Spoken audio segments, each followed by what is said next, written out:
Welcome, everyone, to our post-election breakdown live stream here on the Real News Network. My name is Maximilian Alvarez. I'm the editor-in-chief here at the Real News, and we are so grateful to have you all with us. And I'm Mark Steiner here, host of the Mark Steiner Show on the Real News. I'm also happy to be here. Donald J. Trump is headed back to the White House for a second term.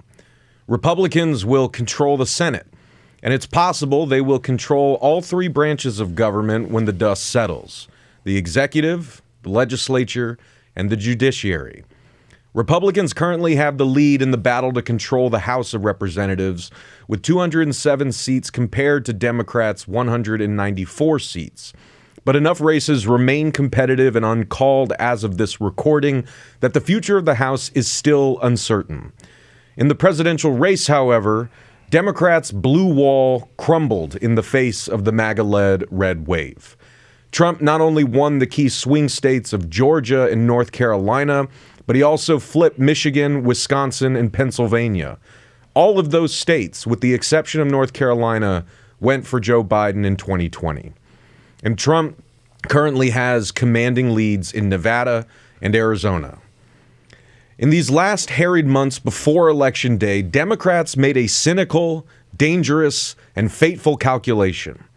They bet that a winning coalition of today's never-Trump Republicans, i.e. yesterday's neocons, undecided moderates, quote-unquote, and all manner of people terrified into submission to vote against Trump would counteract the precious working class, youth, Arab and Muslim American, progressive, and other voters that they have hemorrhaged by recklessly continuing to fund and support Israel's genocidal regime, by presenting Harris's platform as a lockstep continuation of the Biden administration, and by failing to articulate a strong populist vision that spoke to working people's deeply felt lack of economic security.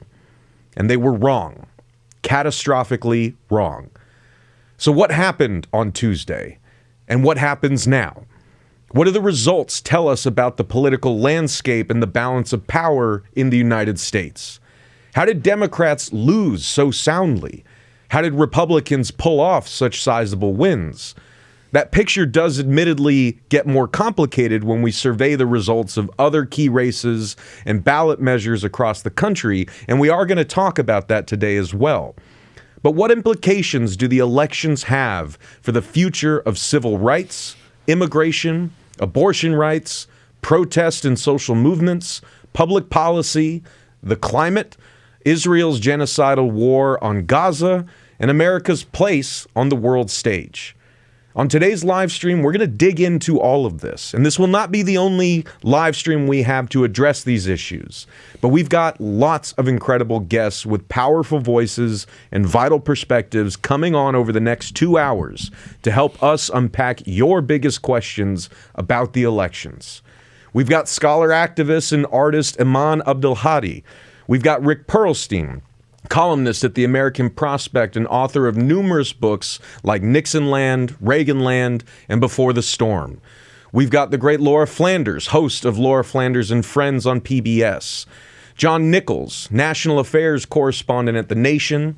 Bill Gallegos of the Mexico Solidarity Project, and Real News reporters Taya Graham and Stephen Janis, who have been on the ground in Wisconsin all week. And we're going to bring on our first guest, Iman Abdelhadi, in a minute. But by way of getting us there, Mark, I want to turn to you at the top here and just get your thoughts on where we are right now and how we got here. We're in a very scary place. And I think I have to lay some of what happened here at the doorsteps of the Democratic Party, who placed a very narrow campaign thinking they could go to the right to win, which was absurd. And we see what's happened. And I think that interesting to me how the Democrats have lost their ability to find their roots. By that I mean the roots were in labor unions and organizing, and the civil rights movement and organizing. They've lost their organizing roots. They weren't out there at the grassroots. They weren't pulling people in. They weren't doing a media campaign that talked about not just the dangers ahead if Trump wins, but talk about what the vision was for a different kind of America. They didn't do any of that.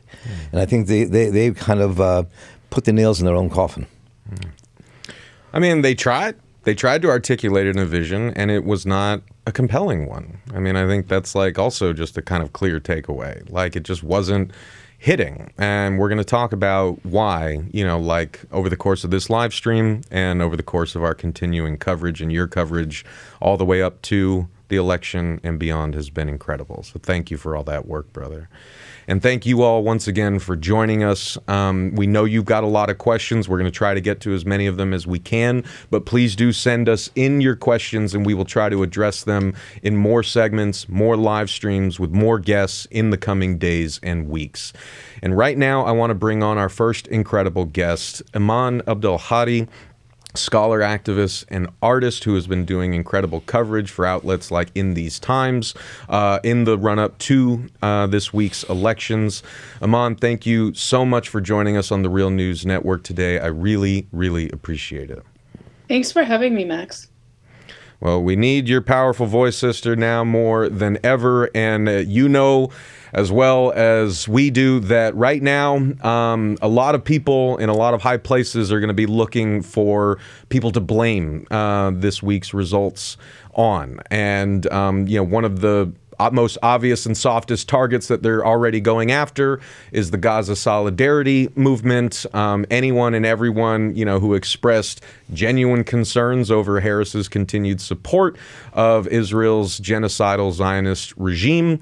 So taking those sorts of narratives like kind of out of our heads for a second and sort of just like asking you to kind of help us unpack this, what role do you see from your perspective? What role has Israel and Harris's support for the Zionist genocide seemed to play in this election writ large? And then what is a second Trump presidency going to mean for Gaza, Lebanon, Iran, and all of that moving forward? I think we have to think about the voter who has been watching children under the rubble every day for the last year, for over a year now, watching a genocide unfold on their phones every single day, and knowing that this system, that this, ruling elite has been completely committed to this genocide, has gaslit us about it over and over. And then this moment of asking this voter to put all of that aside and show up to the polls and vote for the people who have not just enacted this genocide, but have patronized the people protesting it, have criminalized the people protesting it, and are offering very little else, right? Are not saying, okay, put aside the genocide because we have this great, amazing vision for you on this other ground. They're not doing that either. And so I think a lot of those voters stayed home. Kamala lost 10 million votes from previous elections. So, I think that there's this way that we ask the left to put on their big boy pants and just, as a recent article said, but to basically be these like hyper rational, focus on strategy voters, whereas we make a lot of room and leeway for other voters, sort of proclivities. And there's a sense that you are just going to be able to put aside Gaza. And I think a lot of people didn't, and they weren't being offered anything meaningful. And in fact, we're being told that they shouldn't care at all. Now, will Trump be worse on Gaza? It's actually hard to tell. I mean, his rhetoric is certainly a lot worse. His foreign policy was really hard to pin down, I think, in his last presidency. He's certainly no friend of Arabs. He's no friend of Muslims. He's no friend of the Palestinian people. His rhetoric has been terrible. But I think that people need to understand that in terms of U.S. support for Palestine, U.S. support for Israel, there has been no red line, and there have been no checks on the Israeli government. So it's hard to imagine a worse case. It's hard to imagine things getting worse in terms of the Middle East, which is what we've been threatened with this whole time, this whole campaign. Oh, it's going to get worse. It's going to get worse. And I think what voters have been saying is, what is worse than a genocide and an open tap of weapons and support that no amount of brutality has stopped? So, I don't know what's going to happen with Iran. We do know that, Trump tends to be an isolationist. I think he's less committed to the vision of the world with U.S. leadership that, sort of like Clinton and Bush era politicians seem to be arguing for. I don't know what that's going to mean on the ground. I think it's going to be a question of what becomes lucrative for him. And what about, I guess, this is a question that's on a lot of our minds. I mean, it's a question that, makes me think of the fact that the last time we were together in person was there in Chicago covering, Gaza solidarity protests around the DNC in August. Right. Right now, I think the sort of knee-jerk reaction from a lot of folks is, we got to hit the streets. We got to hit the streets even harder. We got to protest even louder. And I'm not kind of saying that we don't need to do that, but I am saying that the first story I reported on in Trump's first term was when, his administration was cheering on the mass arrest and the attempts to charge mass amounts of protesters, journalists, legal observers at the inauguration protests with felony riot charges, right? So we are entering a new terrain when it comes to grassroots action, protest actions and otherwise. So as you see it, as someone who's covered these protest movements, all year, I guess, where do you sort of see us heading in terms of the terrain of struggle, particularly as it pertains to protests moving forward in the Trump administration? Yeah, I mean, we always knew that whoever was going to be in the White House, headed to the White House in January, was going to be an enemy. And the question is that which enemy do we have? And right now, we have an enemy that, that it has no qualms about, calling the military, has no qualms about criminalizing protests. Now, a lot of us have been facing off against the police and these kind of repressive tactics under the previous administration. But I think I think we need to think about our tactics not from a place of fear and from a place of what are they going to do necessarily in response, but more where are we as a movement? We need to think about where our movement is in terms of its potential, in terms of its energy. And I think that street mobilizations and street actions have been really important for growing our base, but we've also kind of hit up against the limits of them a little bit. And so I think that what I'm seeing on the ground is a lot of people turning towards organizing and power building, as opposed to sort of mobilizing just street actions, but thinking about your workplace, your school, your neighborhood, thinking about your local politicians and your local political scene, and whatever other institutions are within your sphere of influence, and thinking about how do I hold these institutions accountable to their relationship with the state of Israel, to their complicity in the genocide. For me, it feels clear that the American public is going to have to divest from Israel before we force the ruling class to do it. And we are going to have to do that through all of this bottom-up work and grassroots organizing. So I think we should still be on the streets. I think we have to protect the right to be on the streets, but I also think that we have been expanding into other tactics as well. Yeah, I watched this whole thing unfold, and the Democrats just blew it. They came, Kamala Harris and her team did not come up with an alternative to what's been happening. Now, I don't expect the Democrats to go, oh, we're pro-Palestinian and goodbye Israel. I don't expect that at all. But what I did expect, what they should have done, at the very least, is to say, we are going to end the violence right now. We're going to do something to build peace in the Middle East, to build a peace platform. And, it would have, A, may have saved them votes, but B, it to set it apart, because you can't, it was just really disappointing to watch this unfold. And I think that, I've been in this struggle around the Palestinian-Israeli struggle since 1968. And, we've been fighting against this occupation for that long. And we have organizing and coming up with strategy is what has to happen now. The Democrats have seen what they've blown.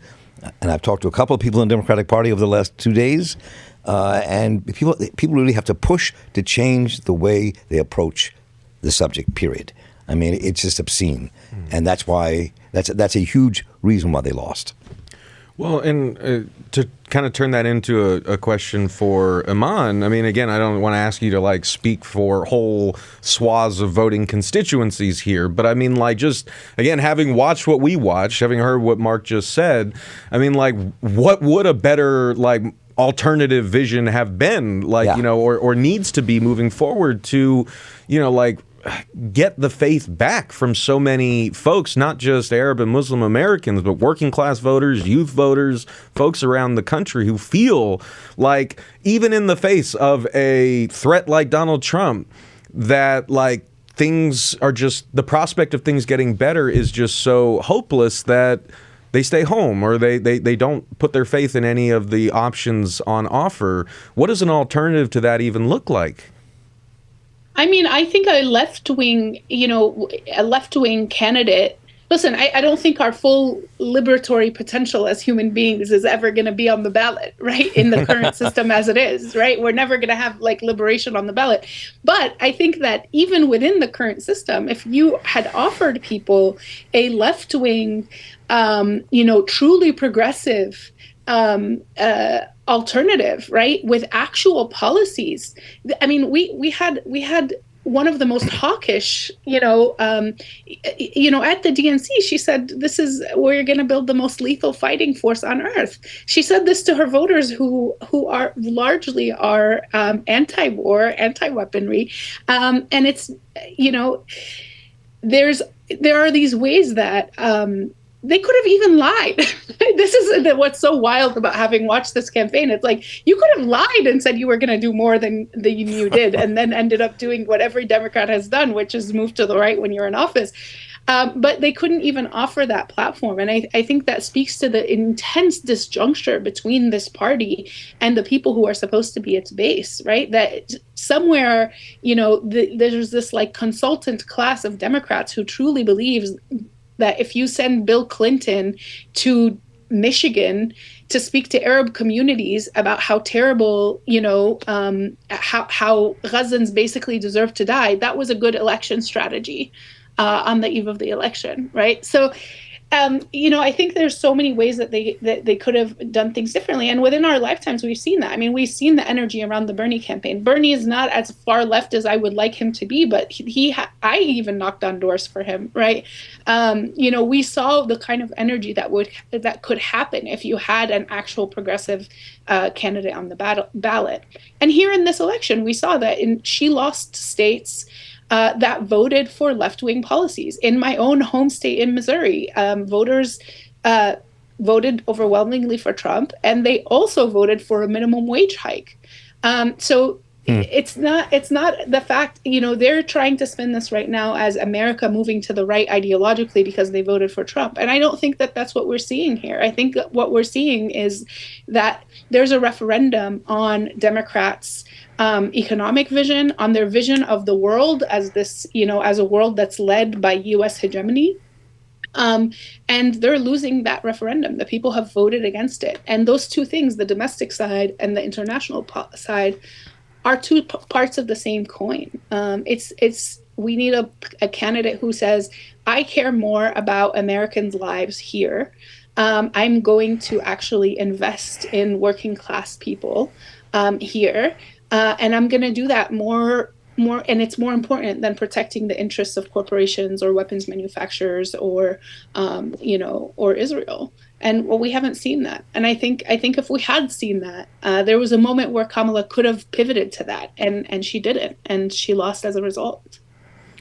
And also worth noting that, not only did Missouri vote to raise the state minimum wage, but it was also one of the 7 states that voted to enshrine abortion rights in its state charter, right? I mean, along with Arizona, Colorado, New York, Maryland here in our home state, Montana, Nevada, right? I mean, like as I said at the top, like the picture does get more complicated than just sort of the red Trumpian wave when you look at all the way up and down the ballot. And I want us to continue to unpack that over the course of this live stream. But it does, sort of raise an important question here, Aman, that I wanted to pose to you because I know we only have you for a few more minutes here, right? But as we said, the pundit class, the consultant class, Democrats at the top of the party, they're going to do what they always do, and they're going to look for a way to, blame voters, right, for the outcome that voters kept telling them they were going to get if they didn't change course, right? But they don't really seem to have a case to make here the way that they tried and succeeded in doing in a lot of ways after 2016, right? Because they now, granted, in terms of the national total voter results, there are still a lot of results in populous states like California that are going to be counted. So we're expecting that the total voter turnout will be closer to what it was in 2020, but it still appears to be less than what it was in 2020. And there also appear to be key drop-offs in Democratic support, but those drop-offs do not correspond to the amount of people who voted for, say, Jill Stein or Cornel West. So it doesn't even feel like Democrats and sort of their supportive pundits in the media can even say all those people who voted third party are the difference that could have swung this to Harris. It feels like something else is going on here. I just wanted to sort of get your thoughts there, with the caveat that more is going to become clear in the coming days and weeks.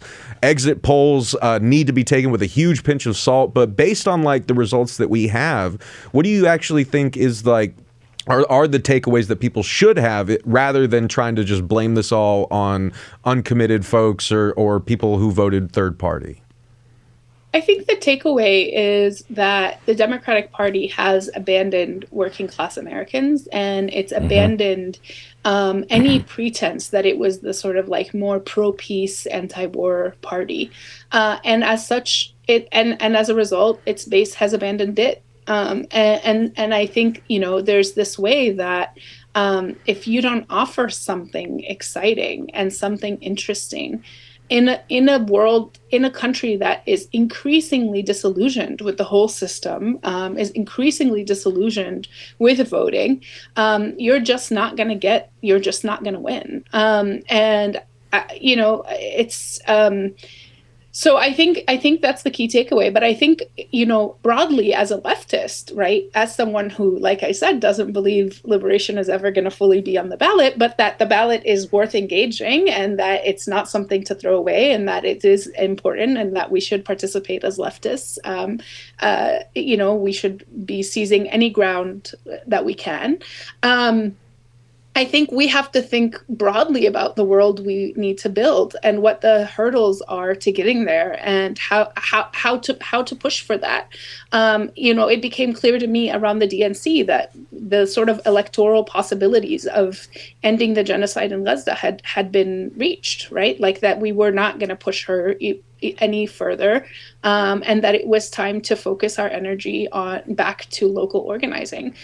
So I think for each of us, there has to be this question of what do I need to do to protect the people around me and to advance the causes that I care about in this moment of incredible weakness for the left.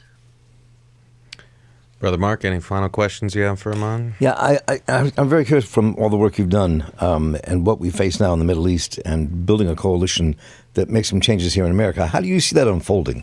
How do you see that happening? We talked a bit about organizing and more, but it because it infuriates me not watching these Democrats not be able to make the leap to say end the war in Israel-Gaza, stop it, because we're the only country on the planet that has the power to stop it. So I'm curious, what do you think the next moves are to push that, and to push that as an idea for the mass of Americans to take hold of, and to change the Democrats, if you can? Yeah, I think that we need to make commitment to this war extremely costly. I think we do that by leveraging our power through things like unions. I think, we need to basically create both social and economic costs to continuing to support this war. We sort of did do that in terms of the vote. I think Gaza was a part of why she didn't win. But I think also we need to, this is a long-term battle where we need to basically build power, whether that's through street mobilizations that disrupt business as usual, or through moving, labor has been solidly on the side of Palestine, but there needs to be more work in that arena.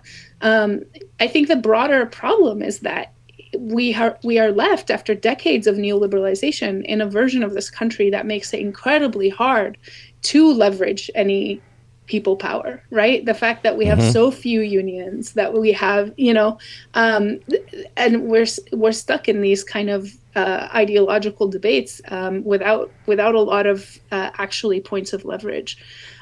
So I think, a lot of the work that's been happening on the sort of cultural realm has been really important. But what we've seen is that hasn't translated into policy.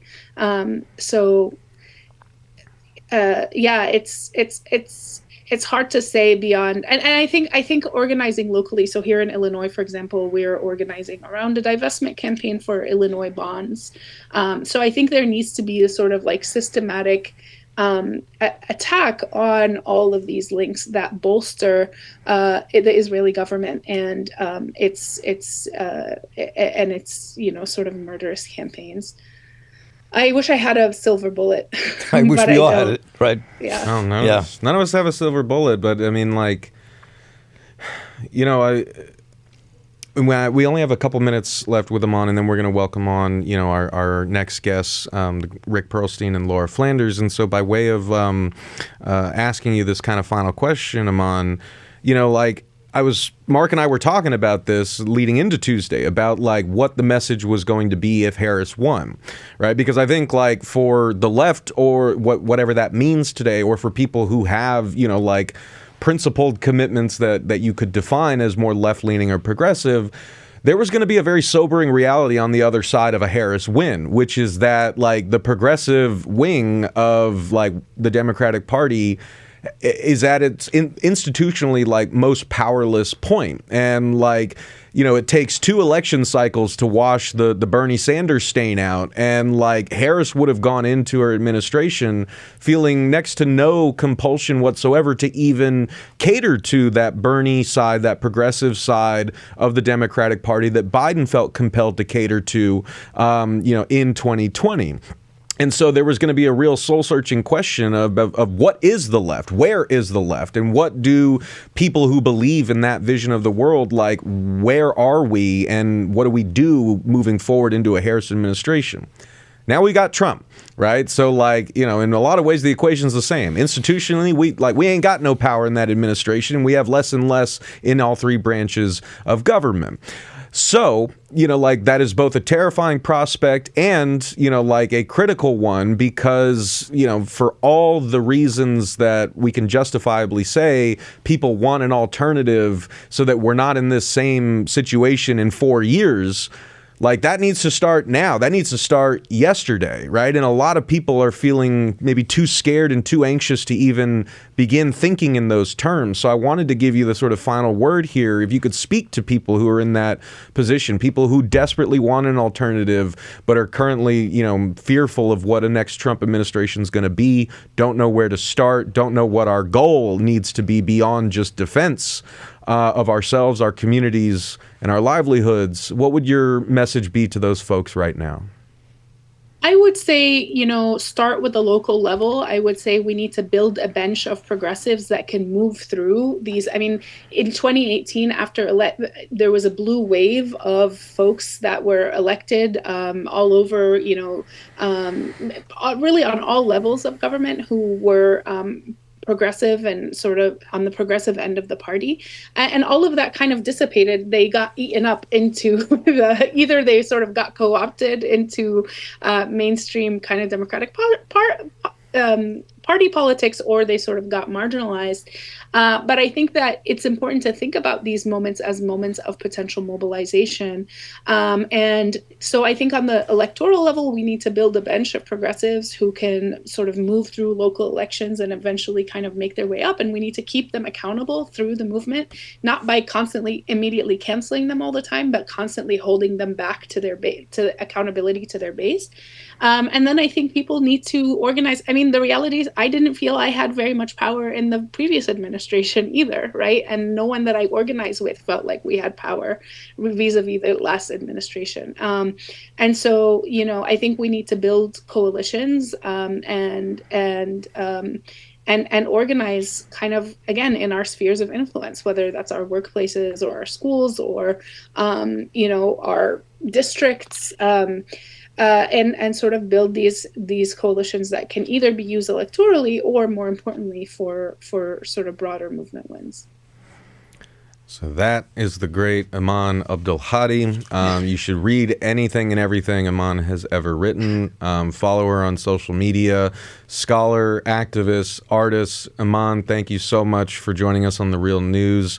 Thank you for everything that you've done. And we're sending all our love and solidarity to you from here in Baltimore. Amen. I'm sending it right back, Max. Thanks so much. Thank you, sister. Thank you.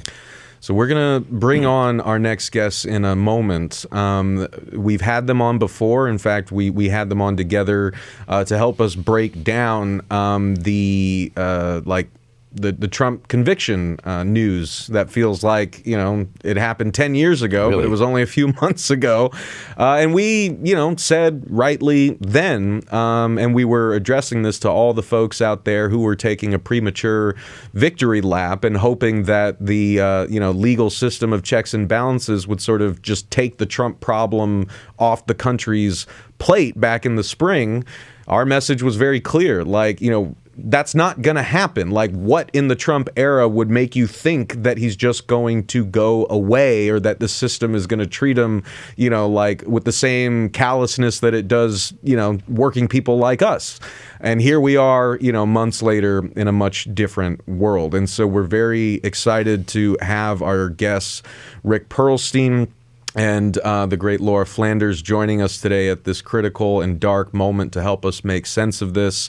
Laura, of course, is the host of Laura Flanders and Friends, which you can catch every week on PBS. She is a journalist legend, a hero of mine, as is brother Rick Perlstein, the most brilliant mind analyzing the American right that the American left has ever produced.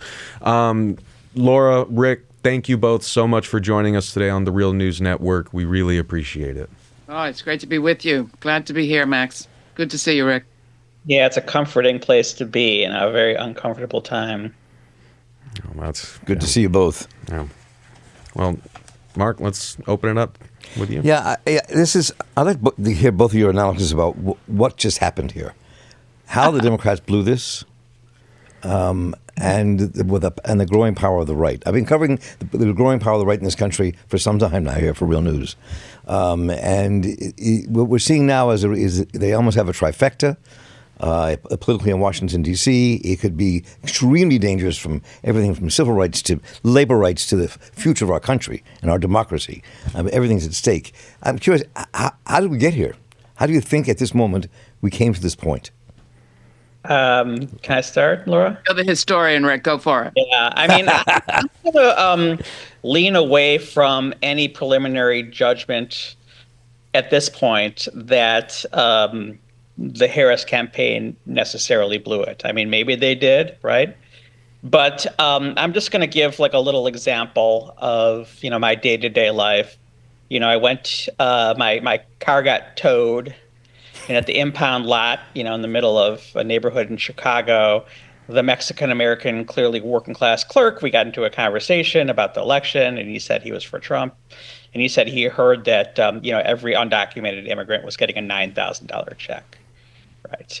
I just got the latest issue of The Economist, and, the cover is "The American economy is the envy of the world." Right. Now, of course, we still have a profoundly unequal economy. There's lots of vultures, for example, in the housing market who are just, stripping people clean.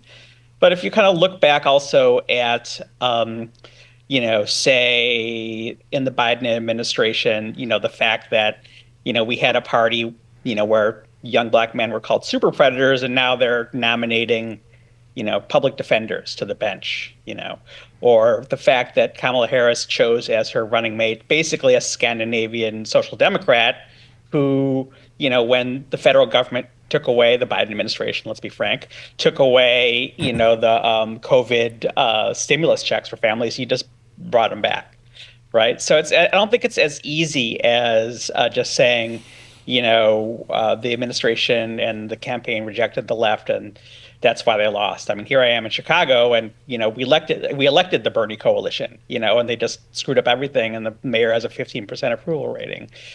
I'm going to really place the blame on the fact that people only know what the candidates are saying or doing through mediation, and that medium is the media, right? I just got a text from a friend of mine who works at a major metropolitan newspaper, basically in a blue state, a blue city in a red state. And he said, journalism deserves what it has coming to it. Discussion in the newsroom, this is a newspaper newsroom, around Project 25, so very clear. No one seriously grappled with anything before today.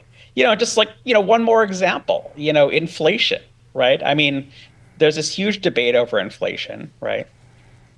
Did anyone in the media ever say that the president really has no control over inflation, right? So, I mean, to me, the reason the word fascism is useful is because it's only possible in this kind of deranged information environment in which it's just very hard for people to just grasp reality. I mean, here we have this guy, Elon Musk, and I was looking at Axios today. And Axios' report was, well, maybe Elon Musk isn't so dumb after all. Maybe he made an amazing investment by buying Twitter. And by saying that, they're saying this is a guy who basically was turned over the keys to something that's going to be like state media, a state propaganda apparatus. He's going to be the nation's Goebbels. And, the kind of one of these kind of newsletters of the, kind of elite capitalist, masters of the universe in Washington. All they can say about this is, great business move, right? So, I wish it was as easy as saying Kamala, screwed up. I kind of dug what she was doing. I think that it's a calamity and a disaster, that she wasn't able to say anything about Gaza that was productive in any way, shape, or form. But quite frankly, massacring brown people has not a big problem for a lot of Americans, as we've seen from them choosing Donald Trump. So I think, the biggest crisis moving forward has to be dealing with this media that just does not know how to represent the truth to citizens in a way that allows them to act like citizens. Laura, let's toss it to you. Oh, well, so many things there. I mean, I want to come back to the media, of course. Huge issue. I will give just a few quick takes on the Harris campaign. For sure, I don't think there's anything she could have done that necessarily would have turned a totally different result, maybe incrementally different. But I do think it is really hard to run on and also against the economic record of the administration that you've been part of for the last 4 years. I also think it is really hard to run against autocracy and war and for human rights and be part of an administration that is flooding weapons to a foreign autocrat committing genocide. I think it's super hard to run a bottom-up, people-powered, we are democracy in action Democratic campaign that nonetheless relies on big dollar donors by private interests. That's our system. That is fundamentally instills a level of hypocrisy and servitude into our political process. Finally, I think it is really hard to run as the nation's first woman of color president in a continent as big as ours with 330 million people and do it in 106 days. So, those are my hot takes on the Harris aspect of the story. The other aspect of the story, though, that I think Rick is getting at so well is it's not about one party or one campaign or let alone one politician. There have been structural phenomena playing out here over decades that finally came to roost this election. Did the media ignore important aspects of what was actually happening under the Biden administration? Absolutely. I mean, when Nicholas Lehman writes in the New Yorker in the issue that comes out the week before the election, Bidenomics is working, why is nobody noticing? You're like, well, because the media, so-called, most of our most influential media speakers are those cable network pundits who never leave the studio. So while Nicholas Lehman, bless him, goes out there and actually talks to working class people at the factory, making the school buses, making green school buses with union labor in a neighborhood that needed employment, employing people that were historically disadvantaged, all thanks to millions of dollars coming in from the Biden administration, it's too little too late. And where was the reporting all this time about how this policy was actually playing out? I'm with Rick. I was never a huge Biden fan during the financial crisis. We remember the role that he played, benefiting, privileging banking over others. But heck, in this administration, Bidenomics showed the markers of the influence of the Bernie Sanders, Elizabeth Warren wing of the party. It really did. And there was a lot to actually run on and talk about, not happy talk about how inflation is nothing and everybody's lives are great and the market's great, therefore you should feel better than you do, but actual real life stuff about what's happening on the ground. There's, that's about as positive as you're going to get from me about a Democratic administration. But I do think there were things to report on there that simply got missed. And Harris could have run on some of that. But she was so intimidated, I think, by the frames that the media had put on this election, which was that everybody was upset about the economy. What do we mean by the economy anyway? Who's out there talking about what that means? We have many economies in this country, people getting by in all sorts of different ways, and people being helped by government programs in all sorts of different ways. We could have talked about a lot of it. So I think there's the problem of the media, what they actually do today. There's the problem of how much advertising money they absorb. What if they just said tomorrow, we're not running these ads? But instead, they accept the cable companies, which are for-profit corporations, part of international global corporate capital, accept millions of dollars of advertising money to run ads that are lies. And we know that they were lies that worked, lies around trans people, quote-unquote men in sports. Not true. That's not the issue. And lies of every other possible kind. And this comes back to our bigger fundamental problem. We have, two. They both have to do with capitalism. One of them has to do with you cannot have a democracy. I mean, Bernie's right. We shouldn't have billionaires. You can't have a democracy when you have billionaires allowed to pump as much money as they want to into our elections. It just doesn't work. Secondly, we have had an extractive economy that has extracted culture and value and understanding and care and attention, as much as it has extracted precious minerals from underneath the ground of our communities around this country and concentrated all those resources and attention and information and caring in a few hands in a few places. So we do have a lot of this country that has been ignored for way too long in terms of the culture, what they see reflected back to them through their media, the kinds of people they see talking back to them about the nature of the world. And I think that is a long-standing problem that has been going on for years. When people feel ignored, alienated, scared, alone, remote, disinvested in, not cared about, it is really easy for one to create a sense of community of the aggrieved, and a community of the aggrieved that are led to believe through endless messaging that it's not the wealthy and the extractors that are the problem. It's the scrappy immigrants who are coming to take their jobs. And that's what happened this time. And we've, it's not magic. It's not, rocket science. It's not breaking news that's been going on. But that is, I believe, at the heart of what happened today, and leaves us with an enormous job of how do we reinvest attention, caring, consideration, not to mention resources, into communities that don't make it into our news. A couple of things here that popped up as both of you were talking. One has to do, we don't have to belabor this, but the Democrats had $1 billion to spend. They could have told the story, hired organizers, really pushed a different agenda, exposed the things you were just talking about, Laura, all across the media. They could have done that and had people on the ground organizing. They didn't do it. They did not organize this. And I guess it's, having spent years as an organizer and running campaigns, give me $1 billion. I'll help you change it. I mean, it's just that really drove me nuts. But the other thing is, let's talk about what's going to happen now. Well, let me hop in there real quick because I want us to end in the sort of what happens now question. But I guess by way of getting there, I want a comment on like the economy and a question about the media. Okay, that's cool, right? Because like.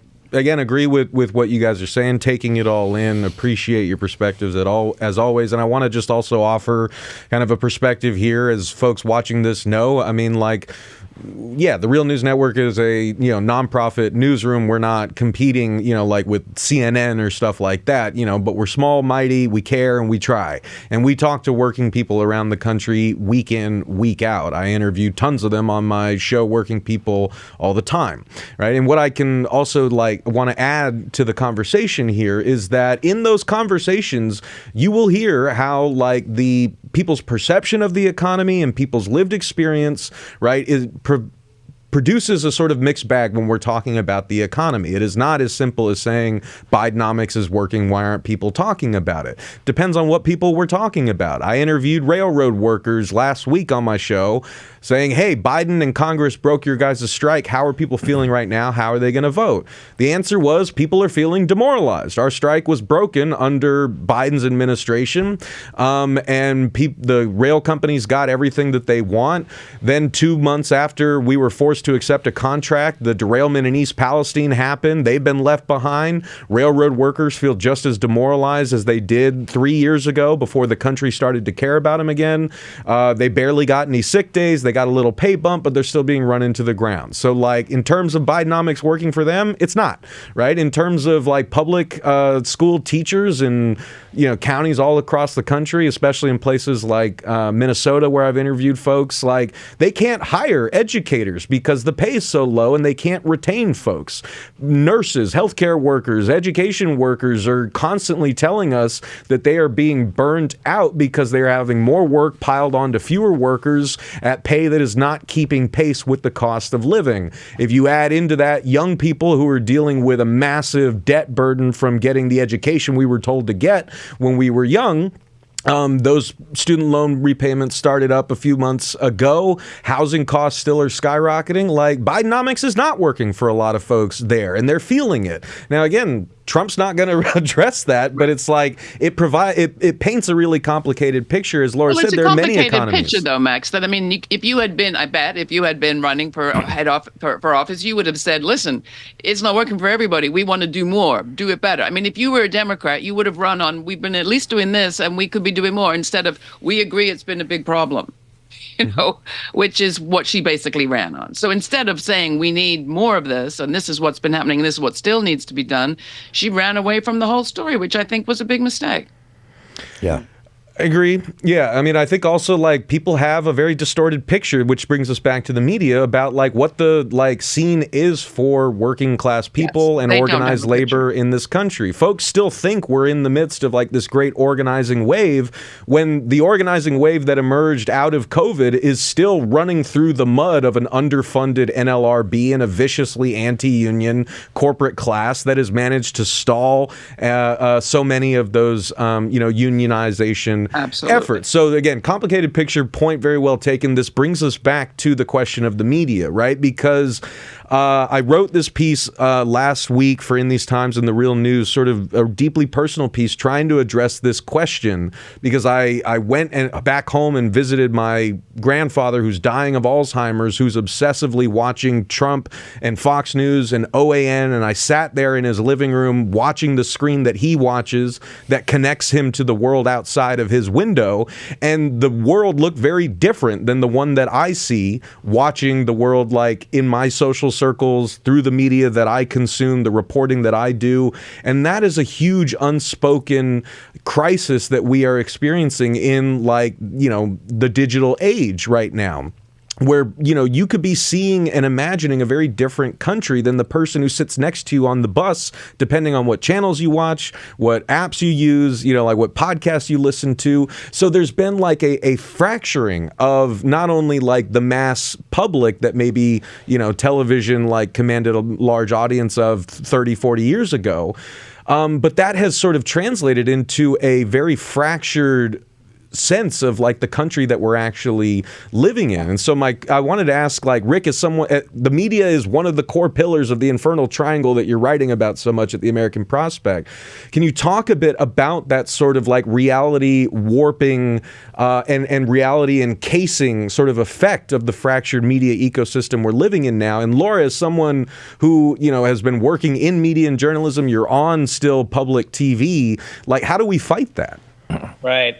I mean, imagine if, you know, your work and your reporters in Wisconsin or East Palestine, you know, if that was happening on the scale of the resources of a New York Times or a Washington Post or a CNN, instead of your hard scrabble crew, probably literally 1,000-fold, you know, resources, we would have a different country, because the politicians would receive different signals, right? Because they're very solicitous of what the media says about them, right? And what's going out there.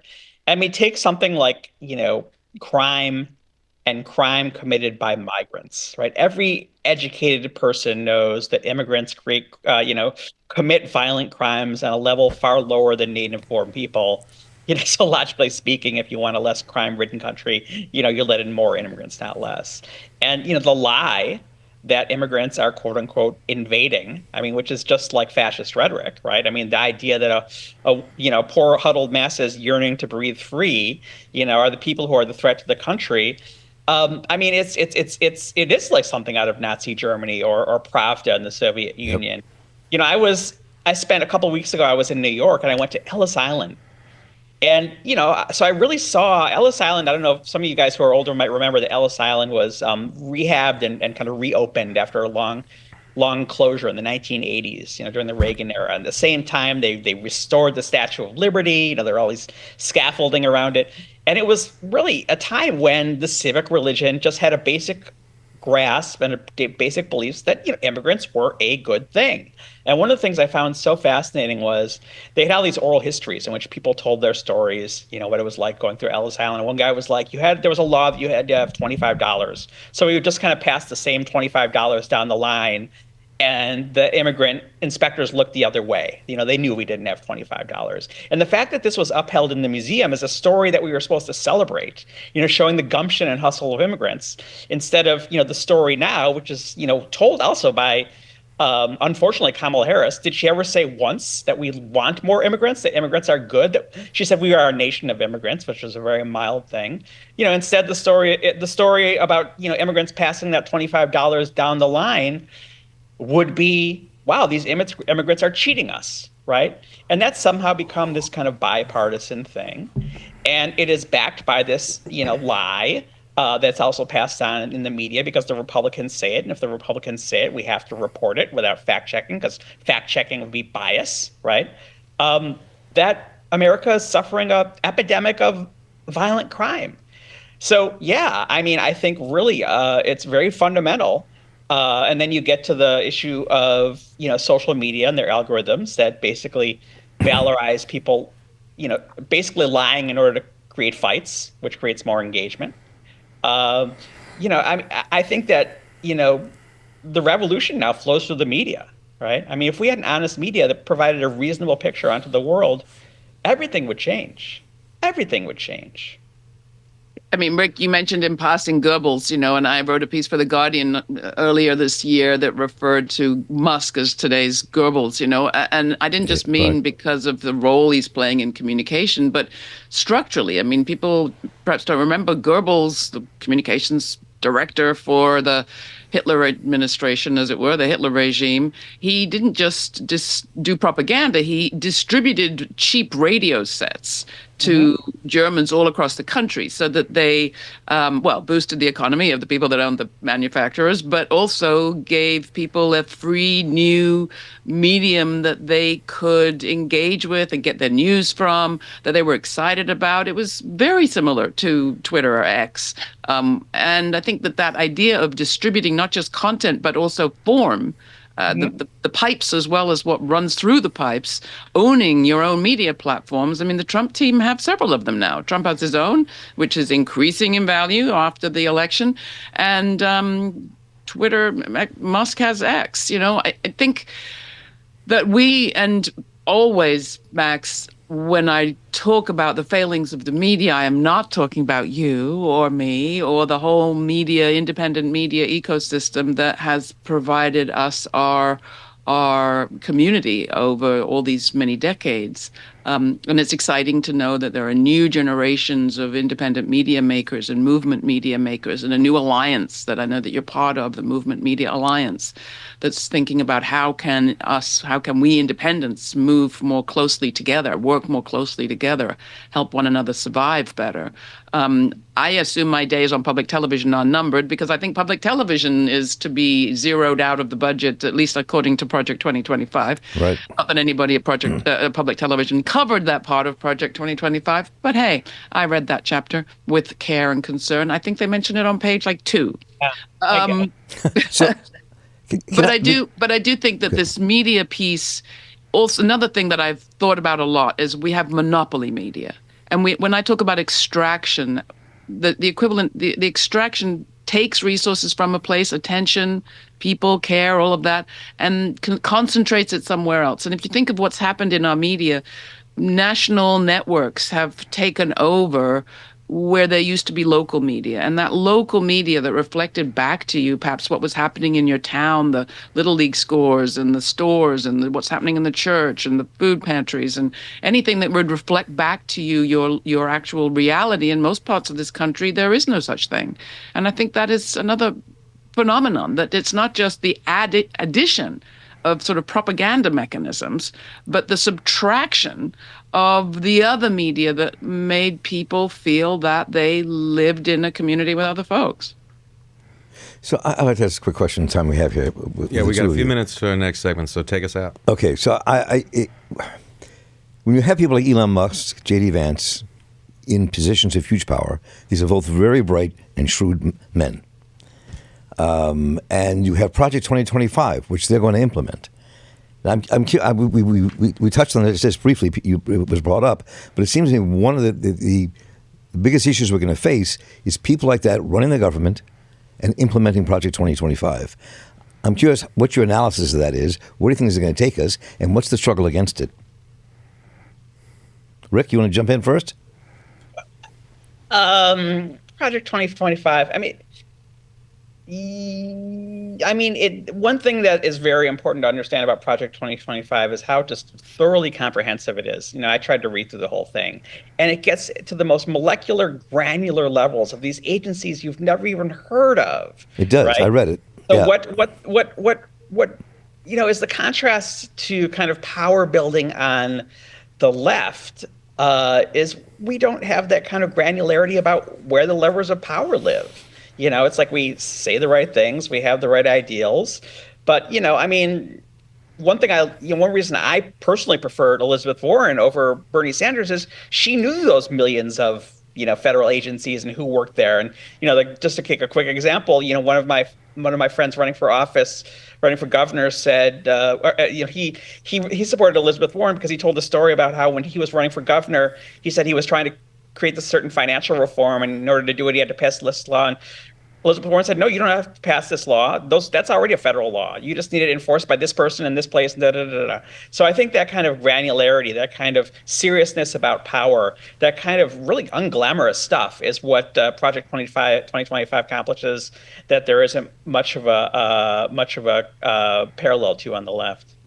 Yeah, I would agree. I think that we talk about the right as being anti-government, but Project 2025 showed just how good they were thinking about the role of government and what government can do. Right. The other aspect, of course, of that whole initiative is not just the policies on paper, but the people that were recruited to line up to be appointed into these offices in a way that enabled there to be a lot of scrutiny of those candidates long before any transition team comes into play. So unlike the last Trump administration, they won't be the same kind of lag in populating government. And I would just echo Rick, while they populate with loyalists, we need to look closely at local government and see where we can also shore up positions of influence at the local level Because heck, we have got to look at any possible place in our entire government system where we can fortify resistance, fortify mechanisms that would act as at least a slowdown on this administration's plans. So We'll all face decisions wherever we are that are going to have an effect on this resistance. And I wrote a column, Google it. What will you do? And it's about the kind of questions all of us will individually face under an authoritarian government, whether we're in a government job or we're lawyers or we're working class people. We might have to stand in the gap. Well, we're going to go to Wisconsin in a minute, but while we still have Rick Perlstein and Laura Flanders on with us, I want to kind of ask you guys in a second to sort of, just help, like center our viewers and listeners right now, like where does the fight go from here? And what is your message to folks right now who are feeling scared, anxious, uncertain about why they need to be part of that fight? But I wanted to also just really underline the point about the importance of independent, truth-telling, principled, transparent, honest media. And, if you support us here at The Real News, first of all, thank you. Secondly, please go support Laura Flanders and friends if you don't already. It is vital. The entire team there is great.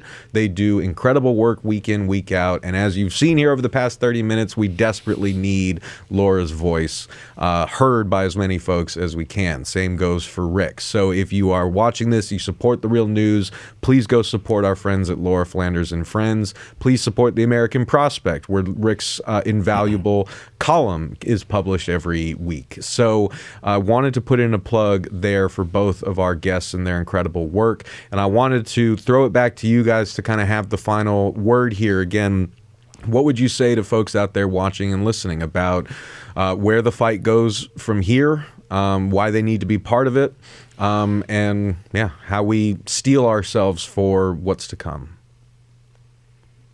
I don't know. Well, I had a question for Rick if we had more time, and I guess we don't. But I've been thinking, how does this moment compare to the worst of the Nixon years? And is there any courage or any comfort to be had in the idea that we have seen bad times before? I'll tell you. Yeah, Nixon had a lot of this in mind for his second term, and that was all scotched by Watergate. And Watergate, in a lot of ways, was the political elite and institutions of this country having the courage to stand up to someone who really had authoritarian designs in mind. So I'll just kind of say that,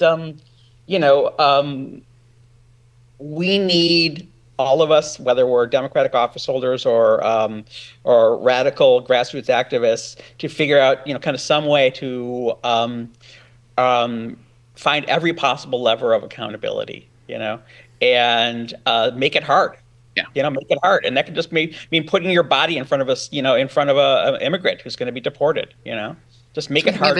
Immigrants, just very briefly, Max, I will say, and first off, thanks for the pitch. If you absorb any independent media out there, fund it, send a contribution, whatever it is, support whatever avenue of information that you value, send them some money.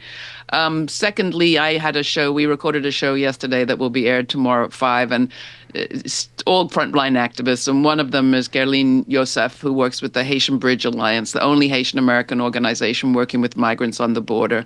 And, this is an organization, she personally, with her organization, brought a citizen's lawsuit against Trump and Vance over what they had done in Springfield, Ohio. And she knows for sure she's on any kind of enemies list that the administration's going to have. She said, I'm Haitian. I'm indomitable. Don't think for a minute that we are going to pause in our action.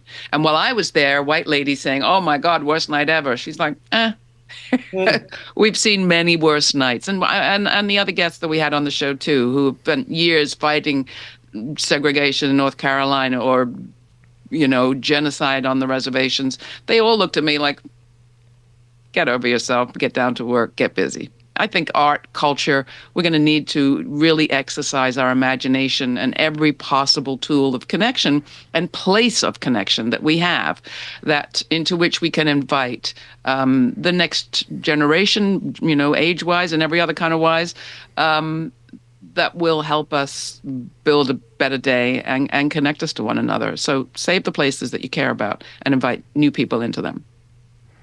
Absolutely.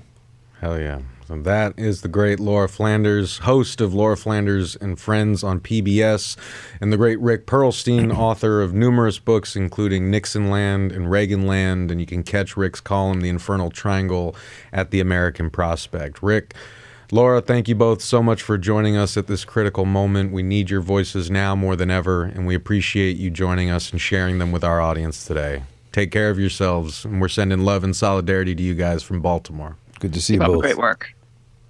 Yep. Right back at you, sis. Thank you, guys. So we have another hour to go here. We really appreciate y'all sticking with us, and we really want to, hear your questions, your comments, your responses to what's being said here. As I said at the top of this live stream, this will not be the only chance that we have to address the questions that are on your mind. We want to take the questions that you're asking us now in the live chat, in the comments to this video, and respond to them in future live streams and segments. So we are going to stick with you. We're going to stick with this. We're in this for the long haul, and we're going to keep doing what we can to get you the information and perspective that you need to act. And today, in the second half of this live stream, we're going to kick off the hour by going to one of the key battleground states that all eyes were on heading into Tuesday. It was a key pillar in the so-called blue wall in the Midwest, including Wisconsin, Michigan, and both of which went for Trump. And we actually had our intrepid reporters, my incredible colleagues, Mark's incredible colleagues, Stephen Janis and Taya Graham, on the ground in Milwaukee this week, where they also were reporting from during the RNC earlier in the summer. And they've had a hell of a week, and we want to sort of get a on-the-ground update from them on what they've been seeing, hearing, feeling there on the ground in Wisconsin as folks went to the polls and as the results started coming in. We are hoping to also be joined by John Nichols, national affairs correspondent at The Nation, to help us also get some perspective on what Wisconsin can tell us about the larger political realignment taking place in this country. But for now, I want to bring in my amazing colleagues, Steve and Janice and Taya Graham. Guys, thank you so much for, first of all the incredible work that you've been doing. The entire team here is so proud of you and so grateful for your hustle and for everything that you've done to execute our mission. So I wanted to start there. I know you guys are tired. You've had a hell of a week. So why don't we start there? A, how you doing? And B, can you just sort of give us a sense of what this has all looked like from your vantage point, reporting there on the ground in Wisconsin from Monday to now? Yeah. It's interesting because Tay and I always say when we reported on the ground for presidential elections since 2016 for the Real News, and there's always moments that we have where we encounter someone or something that kind of gives us a cue. Absolutely. And I would say that this particular, we were on the ground out going to polls, like we always do. And we went to Centennial, what was it? Centennial Hall. Yeah, Centennial Hall. It was for wards 183, 184, and 185. But it basically serves Marquette and University of Milwaukee. And we interviewed several people, and there were a couple things that came to mind. First of all, there was a young woman who we thought was, that you would presume would be talking about, reproductive rights or whatever, who said, and she's like, I voted for Trump. And Tay and I both looked at each other and were like, wow, that does not bode well that we're in downtown Milwaukee. And then another young man who was a student as well voted for Trump. But what was interesting about it, relating back to our previous guests, was the information ecosystem from which they made this decision seemed so murky and so really not within the realm of how policy actually works. And it harkened back for me to what we had talked about right after the debate with Kamala Harris, where she soundly defeated Donald Trump, and we asked the question, would it matter? And I was just reading an article today from in the New York Times about a Republican strategist who was stunned that after that horrible debate performance by Donald Trump, that Kamala Harris didn't rise that much in the polls. And these students kind of exemplify that because they're getting their information from places, I think, that don't really have a concrete rendering of the vagaries of policy. And in this case, I think, Taya, you want to talk a little about the young man. if I Talk may. about the young man that was really interesting because you challenged him. Yes. And just talk about that. So I don't think people realize how much the culture war that has been promulgated by the Republican Party has been incredibly effective. So this young man we spoke to was actually from California.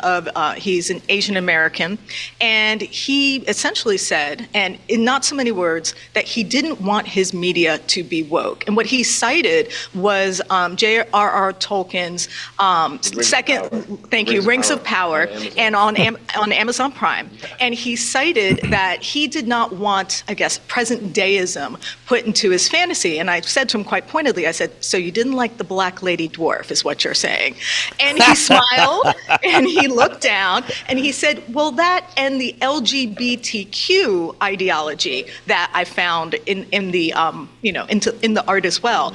And I did challenge him a little bit. I said, well, isn't art supposed to reflect the zeitgeist of the age? Isn't that the point of any form of art, whether it's a book being adapted, that it's supposed to reflect the culture of the time? And he said, no, I just want to escape when I watch, whatever creative form that he's interested in. So I was somewhat surprised by that. So essentially he's saying, I'm rejecting woke ideology, and that is why I'm voting for Trump. The thing is that what you saw in some of the voters was the Democrats have a very, sort of professional, rollout, talking points, and somewhat, I think, seemingly in this media ecosystem, an inauthentic approach, as opposed to Trump, who kind of permeates and gets through that morass of social media because he seems to them, and I'm saying to them, to be a more authentic alternative. I mean, it's the only thing I can figure, because their grasp of the policy aspects of both the Democratic administration and what really is going to happen. I mean, this young woman was like, well, Trump improved abortion rights because he sent it to the states. Exactly. She said that to us.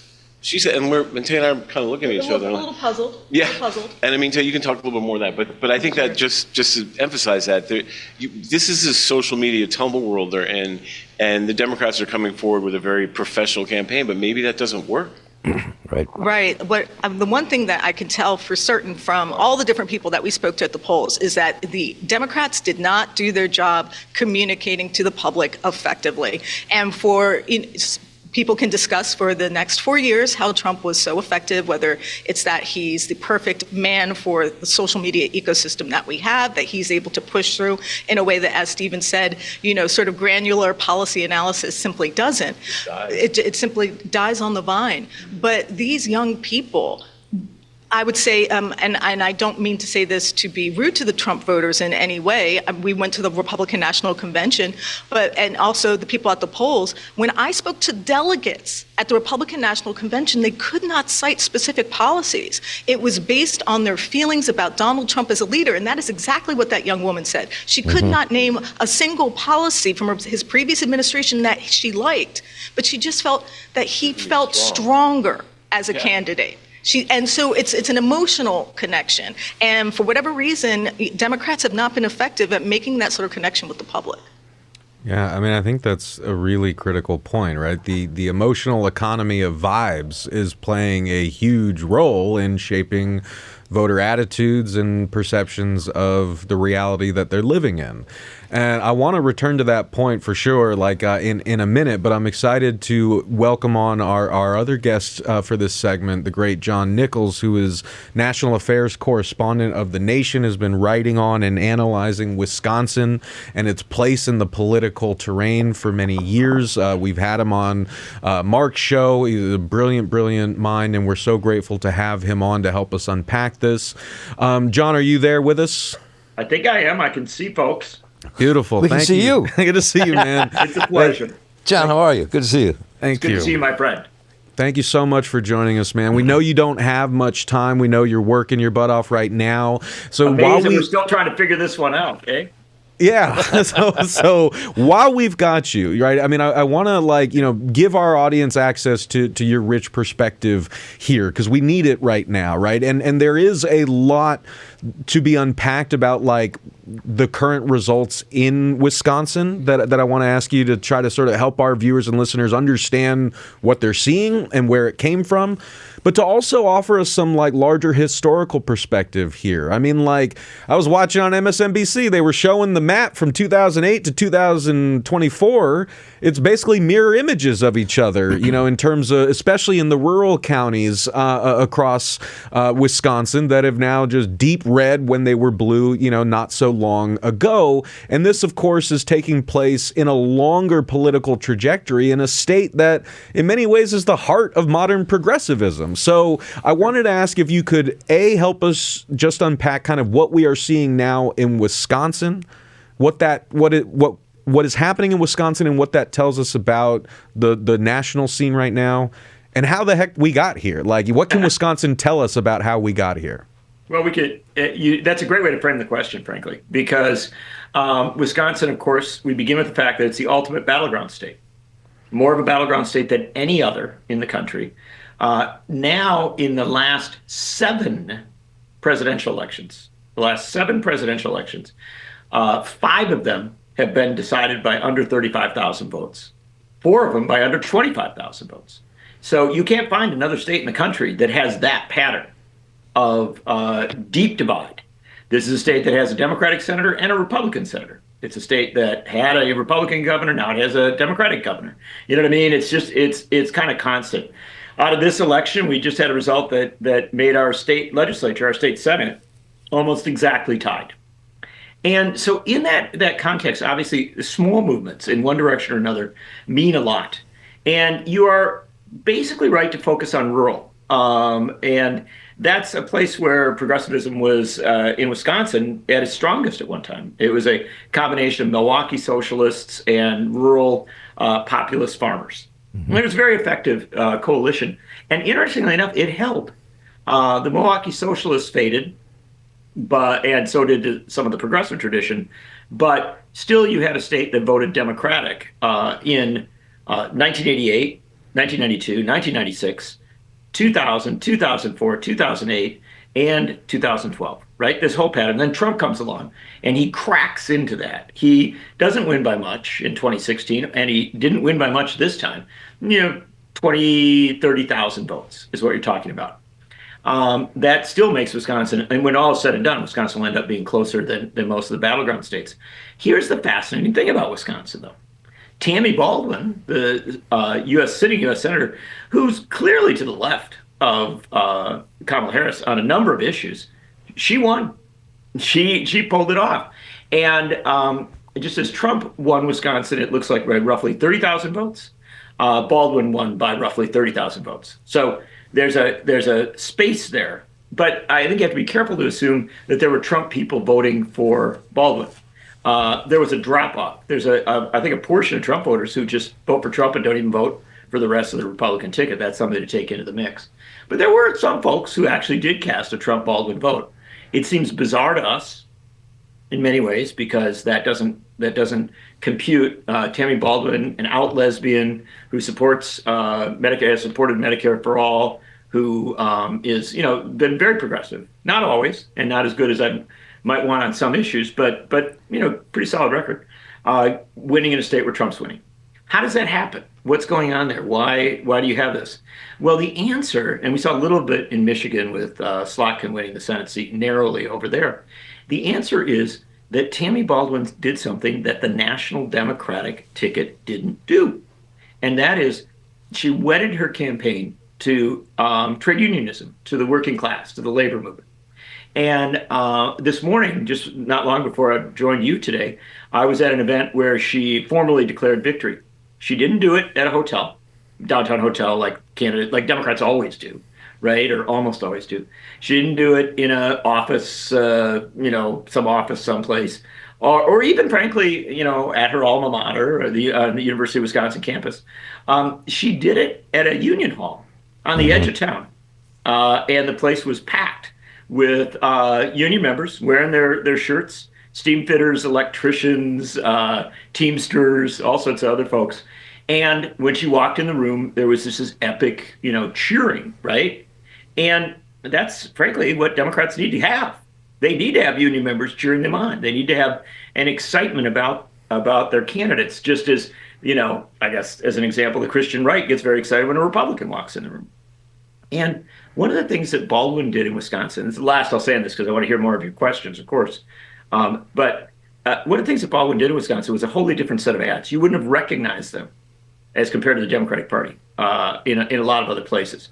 Her ads, one set of her ads featured Teamsters who were sitting one after another, sitting in a chair, talking about when they lost their pensions and when they were in very dire straits. Their plant had closed, the pensions taken away, and each Teamster after another talked about an aspect of the story. It's a very short ad, but they're saying, when we lost our pension, we thought we were going to lose everything.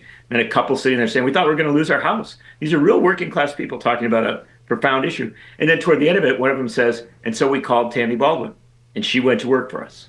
Mm-hmm. And then I'm paraphrasing here, but the close of it was, if you're in trouble, if you're having a hard time as a worker, you need Tammy Baldwin on your side. I mean, that is a kind of classic outreach to working class, multiracial, multi-ethnic voting class. And she had other ads with people working in shipyards, people working on farms, and so she ran a campaign that reached out to the working class, and it paid off. She won. Other good Democrats didn't. And so that's something to pay attention to. So I like to extrapolate that a bit more. I mean, when I think about Wisconsin's always been, people look at it as a progressive state, but it's always been a deeply divided state as well, politically. George Wallace did well there. Joe McCarthy bloomed out there. And so I wonder what you just said about Tammy Baldwin, what does that say strategically to you about what progressive leaders in this country have to do to build a majority and to take the fight to the working class and bring people together? I mean, what is the Wisconsin lesson? Well, the Wisconsin lesson is a pretty simple one. For about 150 years, Wisconsin hasn't liked elites. Hasn't liked people in New York or Washington or LA or other places that tend to tell them what's going on. And there's a reason for that. Wisconsin was historically a farm state, and the farm products that they produced had to be shipped by train. The railroads charged extreme rates, and that was very damaging to people. And so they developed this sensibility that that which we do not control, right, is probably going to harm us. And it's one of the reasons why historically Wisconsin was a more anti-war state. Wisconsin tended to think wars came from Washington, right?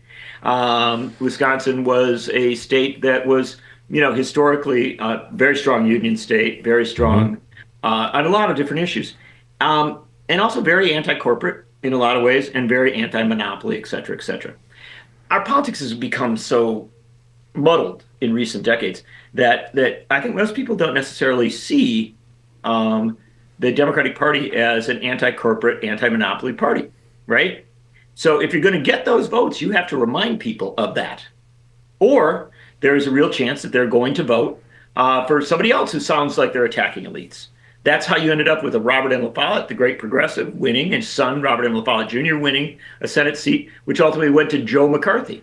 Now, you and I don't get very excited about Joe McCarthy. We don't like where Joe McCarthy was coming from. But in his time, he was seen by somebody who was attacking a certain set of elites. And that's sort of the thing to understand. That even came in through Russ Feingold more recently as a U.S. Senator from Wisconsin, losing his seat to Ron Johnson.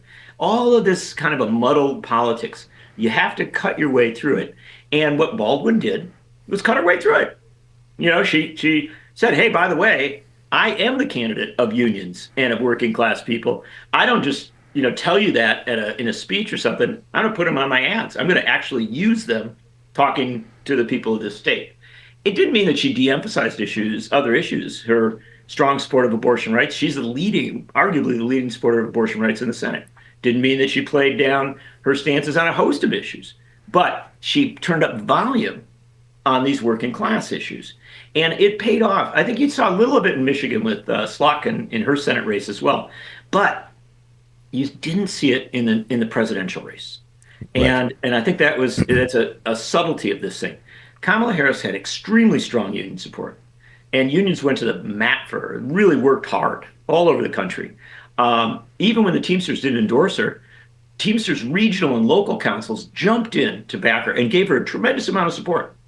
And so they did a lot of internal work. In fact, fascinatingly enough, the exit polling shows that one of the few demographics that didn't decline for the Democrats in this cycle was union members. So the unions did great work with their members, right? The problem is that the Harris campaign, which did many things right, I'm not here to just purely complain about the Harris campaign, but they did not put that broader emphasis on working class issues at central to their campaign. And so as a result, in the non-union working class, they experienced a lot of loss. And again, that multiracial, multi-ethnic challenge that they faced. And I guess here's what the simple thing I would offer, yes, for a Wisconsin lesson, it's also maybe to some extent upper Midwest. And that is this: people need to clearly know where you're at, right? And you need to remind them. You can't assume people remember it from past elections or things like that. Our friends here were just talking about, the social media landscape and all these other ways that we get our information now. It's bifurcated. It's not the same daily newspaper or local radio station. It's all sorts of sources. And in that cacophony, you lose sight sometimes of core messages. What struck me is that Kamala Harris, who again I thought did many things right, but why didn't she, in every single speech, say, we are going to raise the minimum wage to a living wage? Why wasn't that part of every speech? Why wasn't it part of every speech to say that Donald Trump renegotiated NAFTA and made it worse?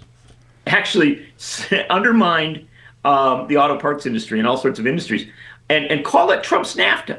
Why not say that? Why appear everywhere with Liz Cheney, but almost never with Bernie Sanders, and only rarely with Sean Fain? I mean, the equation, it's so easy to figure this out. And it always frustrates me that the Democratic Party has such a struggle to get to it at the national level. Again, some people like Baldwin and Slotkin figuring it out. But why not, when you're in that situation, why not, take the step, deliver the message, appear with the people that are going to be useful to you politically? This isn't just moral politics, although I think being pro-union is a morally good stance. This is also practical politics. And the fascinating thing about it is that I looked at the data. All those places that Kamala Harris went with Liz Cheney, all that outreach to conservatives, the percentage of conservatives voting for Kamala Harris in 2024 was down from the percentage that voted for Joe Biden in 2020. They didn't get anybody over. Nothing happened there. In the suburban areas that they went to, where they actually had these sit downs with Liz Cheney, they didn't move numbers. Things didn't get better for them there. And so it was wasted energy that could have been spent going to, not just physically, but messaging wise, to working class people of all races and in all communities. Yeah, man, it's making my blood boil, man. It's like a powerful analysis, though. No, really helpful and vital information, right? I mean, and I do have a follow-up question. If we got time, we only got Brother John Nichols for a few more minutes. I did want to give my colleagues Stephen, Janice, and Taya Graham the chance, if you guys are still with us, since you guys have been reporting there in Milwaukee. If you guys had a question for John based on like what you've been seeing in there on the ground, I did want to prioritize that, but no pressure if you don't. Well, first off, I just want to say I'm so glad that he mentioned Senator Tammy Baldwin. We were actually at a Harris Waltz rally. What was the name of that event center? Was that the State Fairgrounds? State Expo. It was at the State Expo. Yep. And we were there, and there was so much excitement when she came onto the stage. I mean, people love her here. And I feel like, I wish I could be a fly on the wall as the Democratic Party is doing the autopsy right now, because I think there's a lesson, and perhaps you can confirm this for me, that they did not learn either from watching Senator Baldwin or from seeing how much Senator Sanders was actually able to generate enthusiasm, which is when the Democrats, as they normally do when they start doing a national campaign, they start moving towards the middle, thinking that they're going to bring people over, instead of perhaps taking a different alternative of leaning into being authentic and just leaning left, just going completely into progressive policies, completely embracing unions. And instead of, worrying about being characterized as leftist or Marxist or what have you, just say, you know what, we're going to be progressive. We're going to stop trying to play the middle. Because I think they didn't learn anything from Senator Sanders' campaign or Senator Baldwin's. Yeah, I think it's a brilliant question, and you're spot on. Bernie Sanders came to Madison on 8 days before the election, Monday, the week out. And they had about, a couple hours basically to organize the event. It was in one of the main theaters on State Street in downtown Madison, a big cavernous theater. It was packed. I walked over to where the event was. There was a line out the door around the block because Bernie Sanders was coming. He had AOC with him as well. They got up there, delivered a pure progressive message, and people were on their feet, excited, engaged. And they talked a lot about these issues that we're talking about. But there's a deeper thing in your question that I think is really vital, and that is leaning into a progressive stance. I think Democrats often think that makes them look weak or something, like that somehow, you're off in this place or whatever. It's the exact opposite, as Sanders has proven. When you come out as a genuine progressive and you're proud of it and you speak about it strongly, people come to you. And I think that's even people who aren't ideologically necessarily with you, but they're like, wow, that's somebody who really means it. And I can give you an example on an issue that we haven't talked about, but I think is vital here, or at least relevant, and that's Gaza, right? Joe Biden's stance on Gaza is that he would like what's happening there to stop, right? He officially says, we want this we want the killing to stop. We want the horrors to end. He says that as the president of the United States of America, one of the most powerful countries in the world, and a very close ally of Israel. And does that project strength? No, I think it projects weakness. I think it says, on this fundamental issue that tens of millions of Americans care about, you're not willing to step up. You're not going to use the power of your office to take a stand. And I think the same thing happened to Harris on that. Such a muddled position on Gaza, so little messaging that I think could have reached a ton of people. And then you look around the country, you say, well, there's a drop-off in votes, obviously, among many Arab Americans, Muslim Americans, but also on campuses, right? Where students were so passionately concerned about these issues. And I guess what I would tell you is that on a host of issues, having a strong position makes people who don't even necessarily agree with you say, wow, that person believes in things. I know that if they get to Congress, they get to position of power, they're going to fight for me. And that is an intangible. In fact, you two were talking about just a second ago, where you were talking about these kind of personality things and the kind of all the media influences and things like that. Well, in that cacophony, if you're a strong voice, it has meaning, right? It gets heard. And again, I think that takes us back to what we're talking about with Baldwin a little bit. On these working class, on these union issues, she jumped right in. She stood there strongly and said, this is who I am. She's running against a very wealthy guy from California, as you know from watching the state so well. It was perfect. It's a perfect juxtaposition. And so what I would say for the Democratic Party, as regards our very good question there that led us into this whole discussion, is the Democratic Party, I think, needs to have a radical rethink, right? A deep rethink about this, because this campaign should not have ended this way at the presidential level. And frankly, even at the congressional level. It just should have ended where it did. Something about that doesn't suggest strength on Trump's part, in my view. It suggests weakness on the Democratic Party's part. If that is the case, right, then the most important thing I would say about this rethink is, please don't say you want to rebuild the Democratic Party. Because the fact of the matter is, we have had this cycle on and off for decades now, where the party wins and you say, oh, it's perfect. And then it loses and you say, well, we've got to rebuild stuff. But you keep going back to some of the models of the past. Politics has evolved. The Republican Party is a very different party than the one they ran against in the past. And the messaging, the outreach of the Republican Party now, in many cases, aimed at working class voters, at very frustrated, angry folks who have, in many cases, reasons to be angry at the system, right? If that's what you're up against, don't rebuild. Build something new. Yes. Build a political party that is multiracial, multi-ethnic, that respects people where they're coming from, but also respects the fact that they're struggling economically, that in this capitalist system, it just doesn't work very well for them. And speak to that in a way that is of the moment and looking to the future. Talk about these issues we're talking about, but finally, and perhaps most importantly, talk about the issues that are never discussed. Do you want to know what builds anxiety in America? There's a lot of stuff. Inflation builds anxiety, right? No question of that. The inability to buy a house, all sorts of economic issues. For women, the threat to their bodily autonomy, right? The assault on abortion rights. For LGBTQ people who were literally targeted in advertising throughout this campaign all over this country, all of that builds anxiety. You know what else builds anxiety? AI, artificial intelligence, the rise of machine learning. People's lives are being radically transformed on a daily basis. How we communicate, how we work, how we study. I mean, you talk to a university professor, they will tell you everything is different in the classroom because everybody's using ChatGPT and all this stuff like that, right? How that was never brought up in this campaign.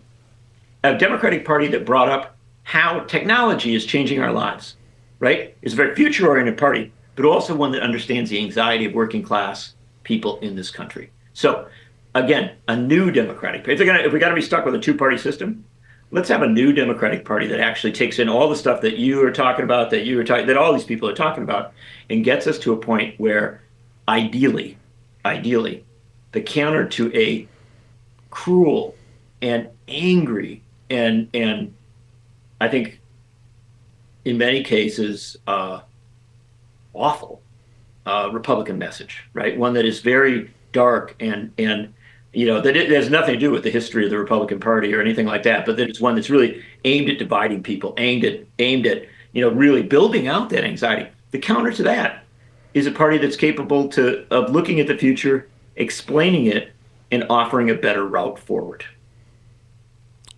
Very well put, John. Yeah, I mean, I wish I could keep the segment with everyone here going for another half hour, but I know Brother John Nichols has a deadline to meet. I am actually writing about some of the things we're talking about. Well, let me help out. That's good. We can't wait to read it. Everyone who's watching this needs to go and read it. Stephen and Tay, I'm going to ask you guys if you can hang on for just a little bit.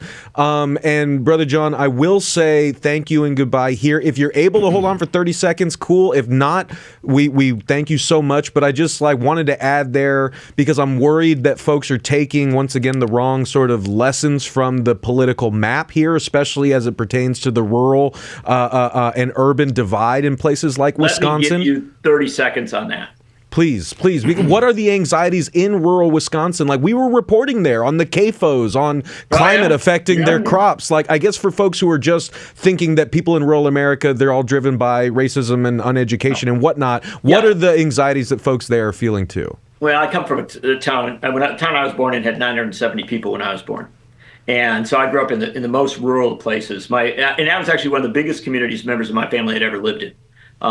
They root back to places with 300 people and 200 and farms. And so that's where I come from. And one of the things that I always start with is telling people that rural America is multiracial, multi-ethnic, and far more diverse than I think our national media even begins to understand. If you look at the main streets in rural towns, they're being revitalized, particularly by Latino immigrants, but also by Asian American immigrants. I mean, there are real amazing things happening. There are now small towns in Wisconsin that are majority immigrant families, right? Because people have come, they have revitalized those towns, they've rebuilt those towns. It's an amazing thing. Now, it doesn't mean that rural areas aren't predominantly white in many states, but I always remind people that roughly a quarter of Black Americans live in rural counties, mostly in the South, right? But a substantial population. That the boom areas for obviously the Latino population, but also for Asian American population is rural areas, right? Because they're moving there, they're working there, they're creating things. And so if we understand it as that, first off, we have to recognize rural America isn't what our media tells us it is. It's much more. It has a lot of diversity, a lot of distinction within it. The other thing that I always emphasize to people is this, that those blue and red maps are useless. They're a nightmare because they don't tell you the actual percentages in those counties. Many of those counties that you look at that are red on the map are 45% blue, right? They've got fights within them, real battles. And what in Wisconsin, Tammy Baldwin would not have been reelected if it wasn't for rural Democrats. She got a great vote out of Madison, a very liberal town. Great vote out of Milwaukee, a multiracial, multi-ethnic town. I mean, she got great votes in these places, but she also held her own in the rural areas. She was endorsed for re-election by the Farm Bureau. I mean, that's wild. But it was there because she's been good on farm issues. What that means, what that translates to is that for the Democratic Party, which has been such a mess on so many issues for so long, is that they need to get better on rural. They need to talk to these folks. There are rural Democrats out there doing the work. They're opening their headquarters. They're knocking on doors. I can take you to the places and show you people that are putting so much effort and energy into this. But they do need messaging from the national level, right? And one of the things I would tell you is that the Democratic Party will do dramatically better in rural areas if Democratic nominees for president simply include 3 lines in their speeches. Not another rural post office will close if we are elected. Not another rural school will close if we are elected. And not another rural hospital will close if we are elected. Yeah. You go out and say just those 3 lines in a speech, and you stick to it, you watch some of those numbers shift. The reason Trump and Republicans do well in rural areas is often because people don't think there's a big difference between the two parties, and then they default to the anger, the division, right? But if you gave them a real alternative, I think we open up a whole new avenue for politics. That does not deny the reality of ugly politics and people who do vote on the basis of race or antipathy toward folks or something. That happens. I know that's there. Not denying that. But what I'm saying is one of the counters to that is an outreach that actually says to rural people, we see you, we hear you, we want to respond to your actual problems, not to try and make you hate somebody else or not to try and make you see somebody else as a problem. There's space there. There's so much space there. And I'm, even though we're staying longer than usual, I love talking about these rural politics issues because it's frankly one of the spaces where both parties have so much to learn, because both parties tend to treat rural folks as an afterthought that they just throw slogans, good slogans and bad at, rather than actually going out and talking to the people. So I really thank you for giving me a chance to say that. Thank you so much, John Nichols, the great John Nichols, national affairs correspondent at The Nation. We can't wait to read your piece. We depend on your work, so please, keep doing it, brother, and let's have you back on very soon. I appreciate it, and hey, I really appreciate what you folks do, and I love, the reporting that you folks have been doing in Wisconsin. Some people come here and they just come for a minute, right? And they pop in on the tarmac of the airport. You've got some reporters that have embedded themselves, and that's a really big deal. It makes the reporting so much better. So thank you for treating Wisconsin and America seriously. Great to see you, John. Thank you. Well, speaking of those incredible reporters, Stephen Janis and Taya Graham, do we still got you guys over there in Milwaukee? We may have lost Stephen and Taya. Here, can you hear us? They're still here. You never hear Stephen and Taya. Of course they're there. They're always there. Stephen and Taya are always there. That's what you get with these incredible folks on the Police Accountability Report and elsewhere. I wanted to bring you back in, ask if you guys had any kind of additional thoughts after what John just said about Wisconsin, but also we are going to be wrapping up this live stream by bringing on our final guest, the great Bill Gallegos of the Mexico Solidarity Project. Bill's been on Mark's show recently. We've been working with him on some really great historical segments. Bill is also, has years of experience in, racial justice, Latino justice organizing, immigrant justice organizing, climate justice organizing, right? And so one of the things we wanted to talk to Bill about, right, is helping to unpack the sort of narratives that are emerging about changing voter trends, specifically in Latino populations, Latino men, being one of the current groups that are being talked about the most as having swung more for Trump. But this is also an area of reporting that you guys have been really committed to and have done great work in recent months, where, Taya's been out there going and talking to black and brown Republicans, about how they are thinking about the election and voting for Trump. So I wanted to include that as a way to sort of bring Bill in here and continue the conversation that we're having. So I'm going to toss it to you guys here, and we'll have Bill Gallegos on the other side to hop in as well. Well, I would be happy to speak on the Black conservatives that I spoke with. I spoke to Tia Bess, who is the National Engagement Director for Moms of Liberty.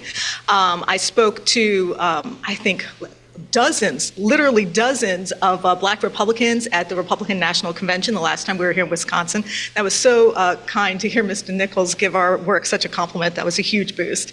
But back to the Black conservatives, something I thought was interesting is that they said, Black people are naturally socially conservative, so that this shift to the Republican Party should be expected. But I'd like to say that the loss of Black male voters was not that huge. I think, depending on what state you're looking at, 74% up to 80% of Black men voted for Harris. In any other ethnic group, that would be considered a landslide. There was a slight peel off of Black male voters and male Latino voters towards Trump. But in general, Black voters held for Harris and held for the Democratic Party, whereas the Democratic Party was hemorrhaging votes from youth and actually so many different, minority coalitions that in theory, should be under the tent of the Democrats. But the one talking point I kept hearing from Black conservatives is that we're socially conservative. Black folks are church folks. It's natural that the Democratic Party is moving away from us. We didn't move away from them. And that is what I've received from Black conservatives. So I want to bring in Brother Bill Gallegos here as well, because this is an issue that, we've been talking about with him, and that he's been talking about, and trying to get folks to pay attention to in the many months leading up to this election, right? So, Bill, do we have Bill Gallegos of the Mexico Solidarity Project with us? I am here, and I'm glad to be here, and I'm really glad to be here with the folks in Wisconsin, from John, with you all, and I really appreciate it. I got to say my take is probably somewhat different than what we've been hearing so far. I think race was at the center of this campaign. And, the only really significant increase in the electoral voting patterns was from white folks. And they overwhelmingly went for Trump. And his campaign didn't start a year ago. This has been his consistent message since he started, but especially since he lost the election in 2020. There's been a consistent message that centered race, using immigrants as the kind of the focal point for it. But I think it was clearly aimed at dealing with this feeling that white privilege is at risk.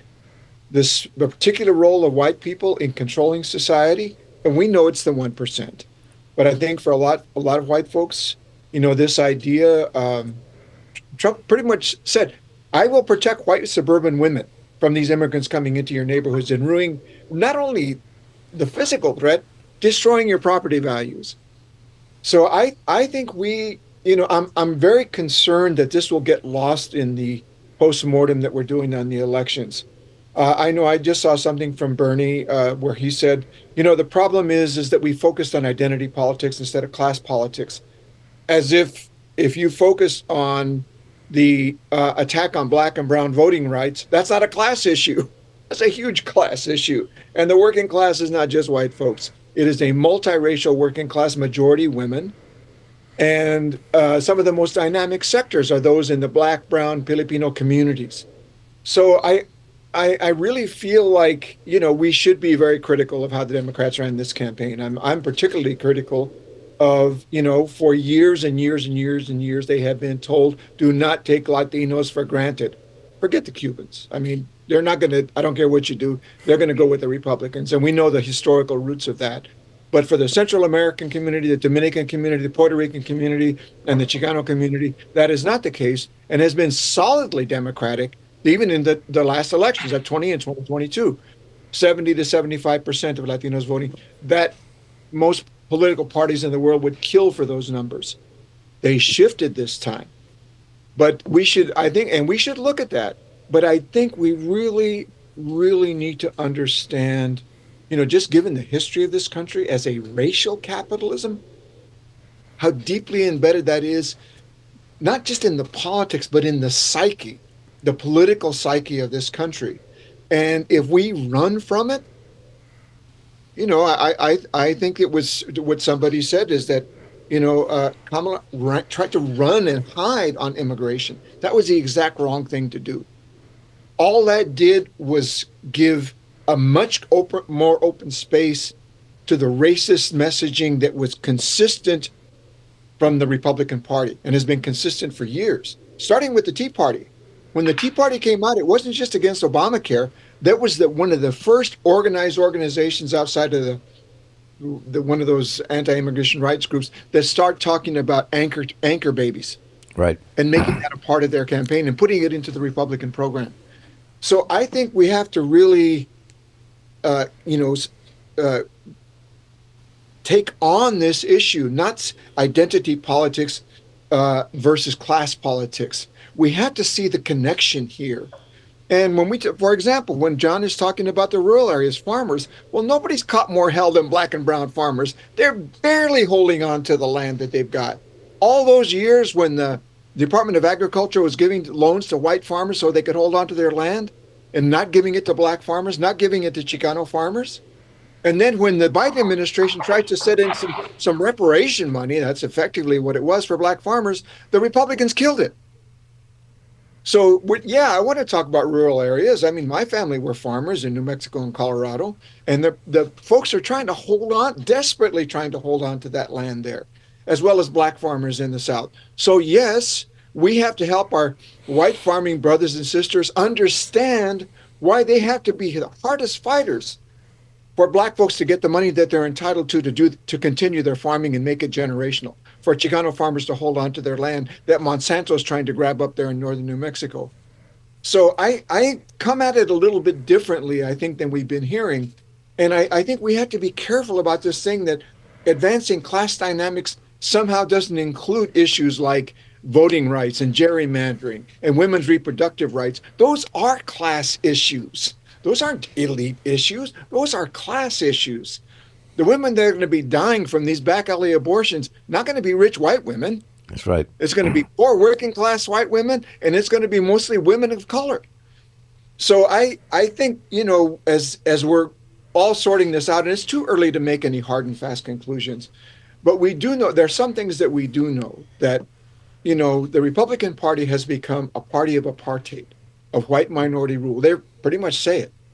And Christian nationalism. And that's rooted in mainly the white evangelical churches. So I'm not discounting, the impact of Latino evangelical churches. I think they did have an impact in this election. But I think we need to really get a hold of that. The second thing is, I think we really need to understand that we're not talking about a qualitative shift in political conditions now. I mean, a quantitative shift. There's a qualitative shift in political conditions. When they're talking about replacing 40 or 50,000 federal workers in all federal departments, that's huge. That is a vastly different attitude than we're talking about if there was a Democratic administration. And we have to be ready, talking about a labor movement and a working class movement, ready to defend those workers.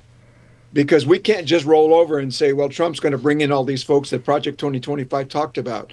So we have to be ready to defend those workers in the Interior Department, the Food and Drug Administration, the EPA. We have to be ready to do that. And we know that the right wing has been wanting to target the labor movement, and they feel the most vulnerable sector is the public sector. So when they talk about eliminating the Department of Education, that's only a piece of the puzzle. What they really want to do is just destroy the power of teachers' unions. They saw the strikes in Arkansas and Oklahoma and California and every other damn place, and they want to crush that. And they make it very clear. It's very clear. That's a big part of their agenda. So when we talk about class issues, I think that's a key part of it. But we also need to understand that we are facing now a qualitatively different set of conditions. When Trump talks about an ethnic cleansing campaign, yeah, that's different than even the deporter-in-chief Obama or some of the shit that Biden has done. This is something qualitatively different, a massive ethnic cleansing campaign that even if we take the lower estimate of 15 million undocumented immigrants, and we make a low estimate of maybe 2 or 3 of their family members will be impacted, that's 40 million people directly impacted. that will have an impact on small business infrastructure in these poor black and brown communities, on unions, where the most dynamic sector of the union movement has been among immigrants, Latino women especially. It will have an impact on social organizations. It will have an impact. I mean, the impact would just be enormous. And Trump understands this, which is why he is saying it will be a military campaign. This is not just sending in the Border Patrol with a few trucks and vans. They're talking about it because that's the only way you could do it. And we have to understand that the connection internationally is where they're talking about setting up a series of concentration camps along the border, because the overwhelming majority of these people will be Mexicano. What kind of pressure are they going to put on this new left-wing government in Mexico, on the Sheinbaum administration, to take these millions and millions of working people? So we have to be ready to, stand with our brothers and sisters in Mexico who will want to support their government in standing up to the United States. And it's not just a political question, because the United States has enormous political leverage over Mexico's economy, enormous. When they make threats about, we're just going to wreck your economy, we have to take that seriously.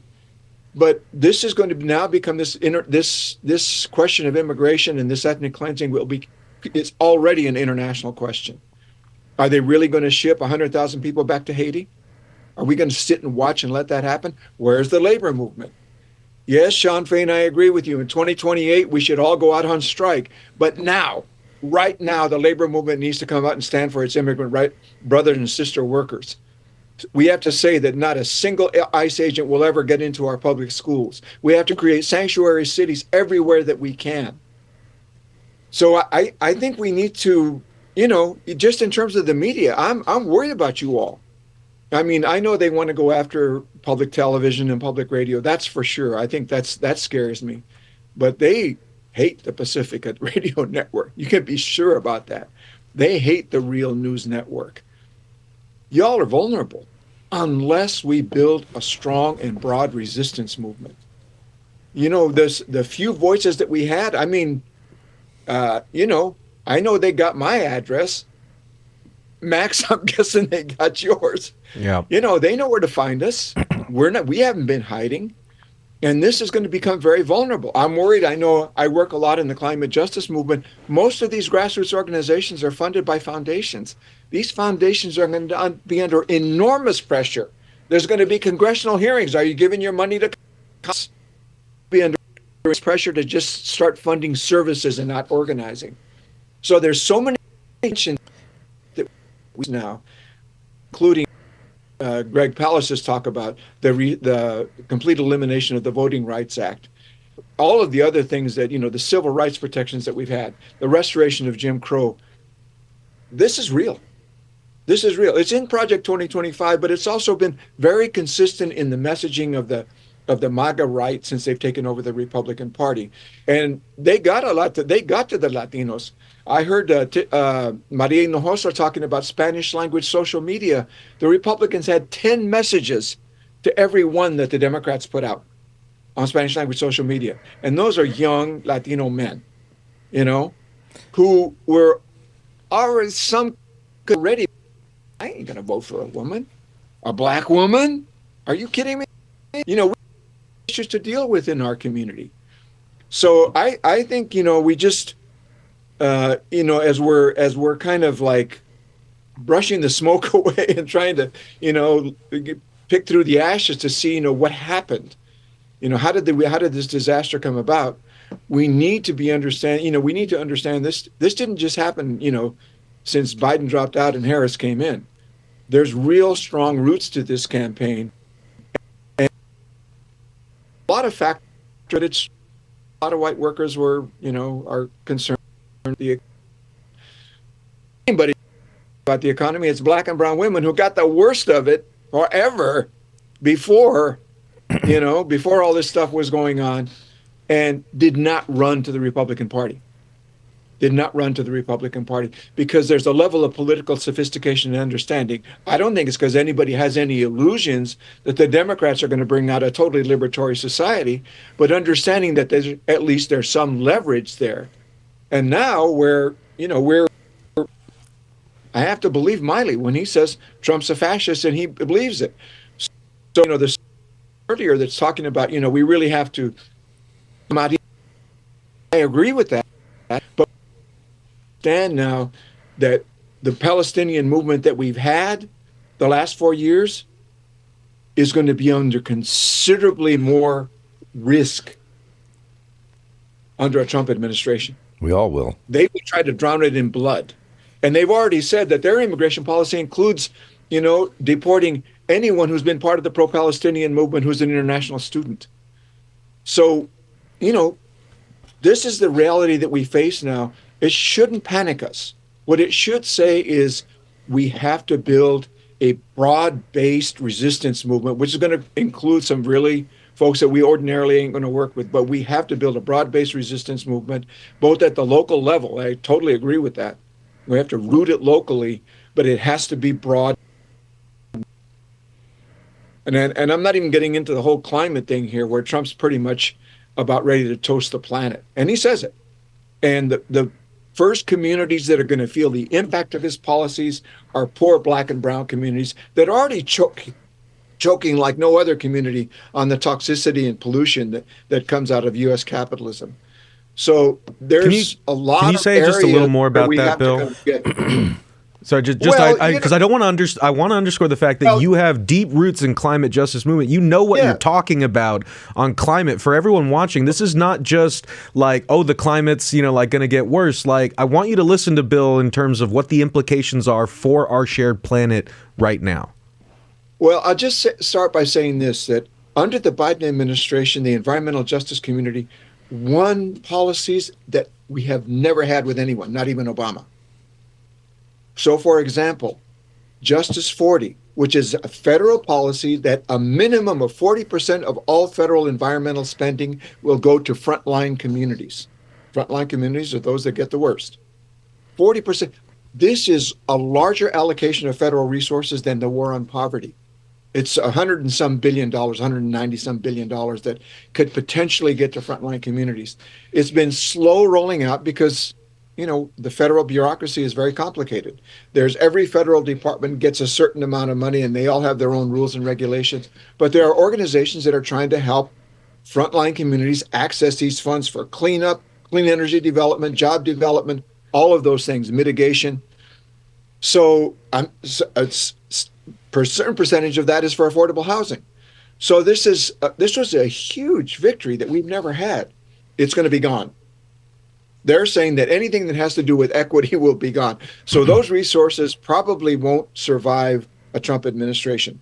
The Biden administration also adopted some very positive policies related to certain carcinogen toxics and other forms of pollution that affect respiratory problems. Not everything we wanted, and they did open up a lot of drilling, and they, I'm not going to paint a picture that this was, we're not talking about Arundhati Roy making policy for the Biden administration. But there was a lot that we won. I don't want to just say it was because of the goodness of Biden's heart, but because this movement has been organizing for years, and we had support from a lot of the big green groups. The Sierra Club, the NRDC, Earth Justice supported the climate justice movement in making these demands. So, this was pretty significant victory for our movement that is now at risk. And I don't see how we hold on to the things that we've won. And Trump is pretty much saying it. He's going to put polluters in charge of the EPA, if not close it down. The Department of the Interior, we're not going to have Deb Haaland in there. We're going to have somebody who wants to just open all public land to corporate development. So, we've got our fight cut out for us as a climate justice movement. What I think we need unity within that movement because it's been fragmented, and we need unity with a broad sector of our sisters and brothers in these national green groups, as well as with labor. We've always gotten played labor versus the environment, but now's the time when we got to come together. And, we've always said that, it's not one or the other, that clean jobs should be union jobs. We don't want it to be a sweatshop. And that, that there's already one of the fastest areas of job growth in the energy sector. So, we need to make certain that happens so that as we phase out of fossil fuel and that whole dependency on that fossil fuel economy, there's a real just transition. But all of these things are now going to become qualitatively more difficult because of this, the fact that the Republicans probably got, Congress, the Senate, and the White House, and a Supreme Court that's going to give them any damn thing that they want. So we have a challenge, but hey, in the lifetime of some of us, I've seen Jim Crow go down. I've seen it. I've seen women win reproductive justice. I've seen our gay and lesbian sisters and brothers win the right to marriage. I've seen farm workers win the right to a union. So I'm always optimistic, but I have to say that, I wouldn't compare this to the Nixon administration. This is something qualitatively different here. We didn't have in the Nixon administration, the John Birch Society was considered fringe. Now they run the party. Those kinds of racist and reactionary forces run and control, one of the big ruling class parties of this country. And I saw the list that Standing for Democracy had. There's something like 30 billionaires that have been funding this project, funding this kind of MAGA Project 2025 thing. So, there's huge sections of the ruling class that are behind this. Yeah. So I'm sorry a little bit for my rant here, but, I guess what I really want to make certain is we don't lose sight of the importance of the fight against racism and misogyny in this, and not pit it against class politics. Those are class politics, and they're so central to any kind of change that we want to make, whether it's in the environment or public health or education or just in the area of democracy, of protecting and expanding voting rights. It's always at the center because that's the country we have. The history starting with the dispossession and genocide of Native peoples, the enslavement of Africans, the theft of half of Mexico's territories. That's the history that has shaped the country we have now and really contributed a lot to the electoral results we have now. And if we run from it, we lose. If we take it on, we have a chance to win. Ain't got to apologize for that rant, brother, because I feel like that is absolutely, the truth that folks need to hear right now. The sobering truth, but, a truth that is not without hope, right? And Mark, I want to kind of toss it to you in a second to sort of offer your closing thoughts in that realm as someone who, like Bill, has seen American history change in significant ways that my generation only learned about in books, right? But you've seen it happen. And we have also seen major change in our lives. Yeah. I remember when gay marriage became legal, right? I mean, as one just minor, not minor, but one example. It's not minor. Right, yeah. Yeah, so I do want to give you the closing kind of word in a second about like where we go from here and your closing messages for our audience. But I did just kind of want to pick up on something that Bill said, right, about the importance of race and understanding kind of like the dynamics here and how it shapes our vision of the world that we think that we're living in, right? Because like if you do the thought experiment here where you have like aliens from Mars sort of airdrop in and look at what they're seeing, what they're going to see in this election is a monster's ball of billionaire oligarchs surrounding another billionaire oligarchy serving politician, like from Musk, the richest man in the world, like literally campaigning with Trump, taking over X, using it as a propaganda like platform, to, like the billionaires that own the Washington Post and the LA Times, like putting their thumbs on the scale and not letting their papers like endorse a candidate, to the crypto bros and like the sort of like financial Wall Street interests that arrayed to defeat senators like Sherrod Brown that are excited to get Lena Khan, like out of the government. Like, by all objective accounts, this is a billionaire's takeover of what remains of our like fledgling democracy. But so many people don't see it that way because conditions that we've been discussing for the past 2 hours have allowed and enabled people to instead identify people who look like me, people who look like Bill, as the enemy, people who don't like perform gender the same way that you do, or identify the same way that you do, as somehow the enemy, right? I mean, like they have managed to convince working people that their fellow workers to their left and their right, because of their race, because of their immigration status, because of how they identify, are somehow more responsible for our woes than the fucking billionaires up there who are destroying our planet, destroying our democracy, and are going to do a whole lot more damage in the coming 4 years. That is an incredible feat that the oligarchy has pulled off, and they have done it, through ages throughout history. This is the eternal struggle, right, of working people to sort of realize who their true oppressors really are, and to being able to cut through the noise and haze that makes us feel as if somehow our fellow workers who are different from us are responsible for our woes. And Yeah, I say I say that not just as a reporter, not just as a historian, but I say that as a person who is deeply worried right now that people in my own family are going to be deported. Like, I want you people watching this to understand I'm not just a fucking face on a screen. I am a human being just like you are, just like your neighbors are. And we are terrified for very justifiable reasons, and we need to not succumb to that terror. We need to feel it, but not become it. But I need people out there to understand that the terror is real, and like that it is going to change the terrain of struggle for all of us, and that we are going to need you to stand with us, and we are going to need to stand together to face whatever we are facing. Bill, I'm sorry to cut you off. Please hop in there. No, and then absolutely. You're right. I mean, I don't know about you, but I don't carry around proof of citizenship with me, and I'm Güero, but they hear Gallegos, it's dirty Mexican. And I live in a community in Southeast Los Angeles. It's a black and brown working class community. Almost every house on this block is going to be at risk. They're multi-generational. This is for real. And it brings me to one part of my rant that I didn't get to drop in here, which is how the left and progressive movement in this country has consistently overlooked the Chicano and Latino community as an important social force for change. There's continues to be a mostly black and brown framework, and that's only because black folks, the black liberation struggle has insisted on being taken seriously. But it's another one of those things where I've been looking at a lot of these webinars that happen to talk about the elections and so on. Almost never do I see a Latino or Latina voice here in those conversations. There's a big one that's happening later this afternoon. It's a huge network, national network that's developing as a resistance network, which I think is really important.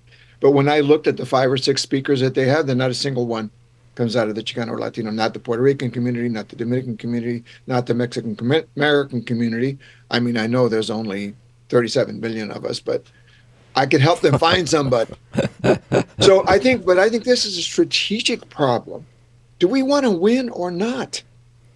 Are we serious about building the kind of multiracial movement that really has a chance to impact our lives in the immediate, and also for the transformative agenda that we have? So this is kind of a consistent issue that I raise. I'm on the editorial board of The Nation magazine. I raise it to them all the damn time. I raise it in other arenas where, hey, we're here, and it's the unfortunate thing is that the left within those movements, both within the Puerto Rican liberation struggle and the Chicano liberation struggle, is very small. It's weak. It's, I think, stupidly fragmented when it doesn't need to be. But that's a problem, because that leaves the political field open to more mainstream forces, more, less progressive forces. I mean, after all that happened with what the MAGA right and Trump said about the Puerto Ricans, they're going to re-elect this Puerto Rican pro-Trump governor? What's going on there? Well, I don't blame the Puerto Rican people. I'm blaming us. Where are we? Where's the attention that we're giving to that movement? And and especially, the Democratic Party, they've got all these resources. But I'm also talking about the labor movement. and the women's movement. All these different movements need to direct their attention to an area where they have not had it. And that means not just with words, but with resources, with organizing. And don't just come out every 4 years and ask for our vote. The Democratic Party now is reaping what it has sowed. It reaped it in this last election. I mean, I was shocked by, even if I think the results are a little, they're initial, clearly there was too many Chicanos and Puerto Ricans and other Latinos that were voting for Trump and the right against their own interests. Maybe under some illusion that, well, we'll finally get admitted into the club like the Italian immigrants did and the Polish immigrants did. Since the 1840s, we haven't been admitted into the club. I don't think it's going to happen now. Puerto Rico's been a colony for how many years? They haven't been admitted into that particular immigrant club. I don't think it's going to happen now. But I think there's people who are desperate to believe that, and that's affected them. So, yeah, we got a lot of work cut out for us. But what I really want to emphasize is for our folks on the left and progressive movements, don't ignore us. You guys, Real News, you're one of the few programs that ran something on the Chicano moratorium.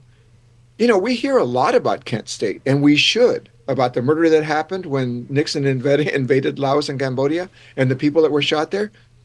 But the Chicano moratorium against the Vietnam War, 3 people were shot there. Why isn't that an annual commemoration? And not just in our community, but in the broader progressive anti-war and peace community. Why is that not taken seriously as an important historical event that has meaning for us? It's just, I guess I feel like I can raise this because I feel like I'm among friends and comrades. When I'm raising this to comrades on progressive movements and on the left, I feel like I can be honest and frank with you because you say that you're for complete equity and equality and self-determination and liberation and all of those things. So I'm going to take you at your word and say, stop doing what you're doing and start broadening your attention and enrich the movement that we're trying to build. I think that is a powerful point to end on from our amazing guest, Bill Gallegos of the Mexico Solidarity Project. He mentioned an episode of Mark's show, The Mark Steiner Show, where we had Brother Bill and other guests on to talk about the history of the Chicano moratorium. You should go listen to that episode. We released it back in August. So if you want to keep the conversation going after this live stream, go listen to that. But for now, we are a little over time. I have had such a great time. It's been very helpful for me to sort of unpack the events of this week over the past 2 hours on this live stream. We are going to do more of these. We want to respond to more of your questions. We want to bring more guests on. So I wanted to ask folks before I toss it to Brother Mark Steiner here to close us out with his final thoughts. Please subscribe to this channel if you're not already. Become a member of this channel if you're not already. If you want additional perks and access to us and more engagement with us and our journalists, please write into the Real News and let us know the topics you want to cover, the folks you want us to have on, and please support the work that we do here. Go to therealnews.com/donate. Click the donate button over here on YouTube to donate to the Real News now, because we can't keep doing this work without you. And we know we are heading into hostile waters here, and we're going to need that support to hang on for as long as we can and to keep fighting for you. So our future depends on you, and our collective future depends on what we all do next. And so with that, I want to sign off and thank you for joining us. And I want to toss things over to Mark Steiner to give us his closing thoughts. And we'll see you back here on the next live stream. Thank you all so much for watching. I'll make this short and sweet because we're a little bit over time. But this is we're in a very important moment here.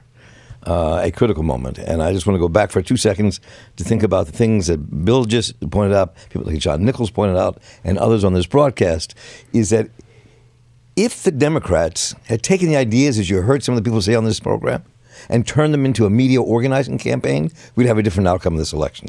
If we fought for the truth and showed the truth to the world, it would have, to our country, it would have had a very different result than what we're seeing today. I think that's a really important point for us to realize. And now the thing is we have to do that ourselves, and we have to organize, and we have to make a broader coalition of all the media organizations on the left that's being worked on. We've got to bring people together to say, no, there's a different way, and we have to do it because we're not just facing a Republican Party. We're facing a neo-fascist rise. These are very dangerous people who are now in charge of the United States government. They're going to destroy the government, Department of Education, and more. Read Project 2025, understand what they're about to do to us. And we have to stand up together to fight to stop it. We cannot allow it to happen. This is our country. It's all of us. It's the greatest heterogeneous nation in the history of the planet. We can stop them. We have to stop them. And that's part of our work right here at The Real News. And I want to thank you all for joining us. Thank you all. Really appreciate it.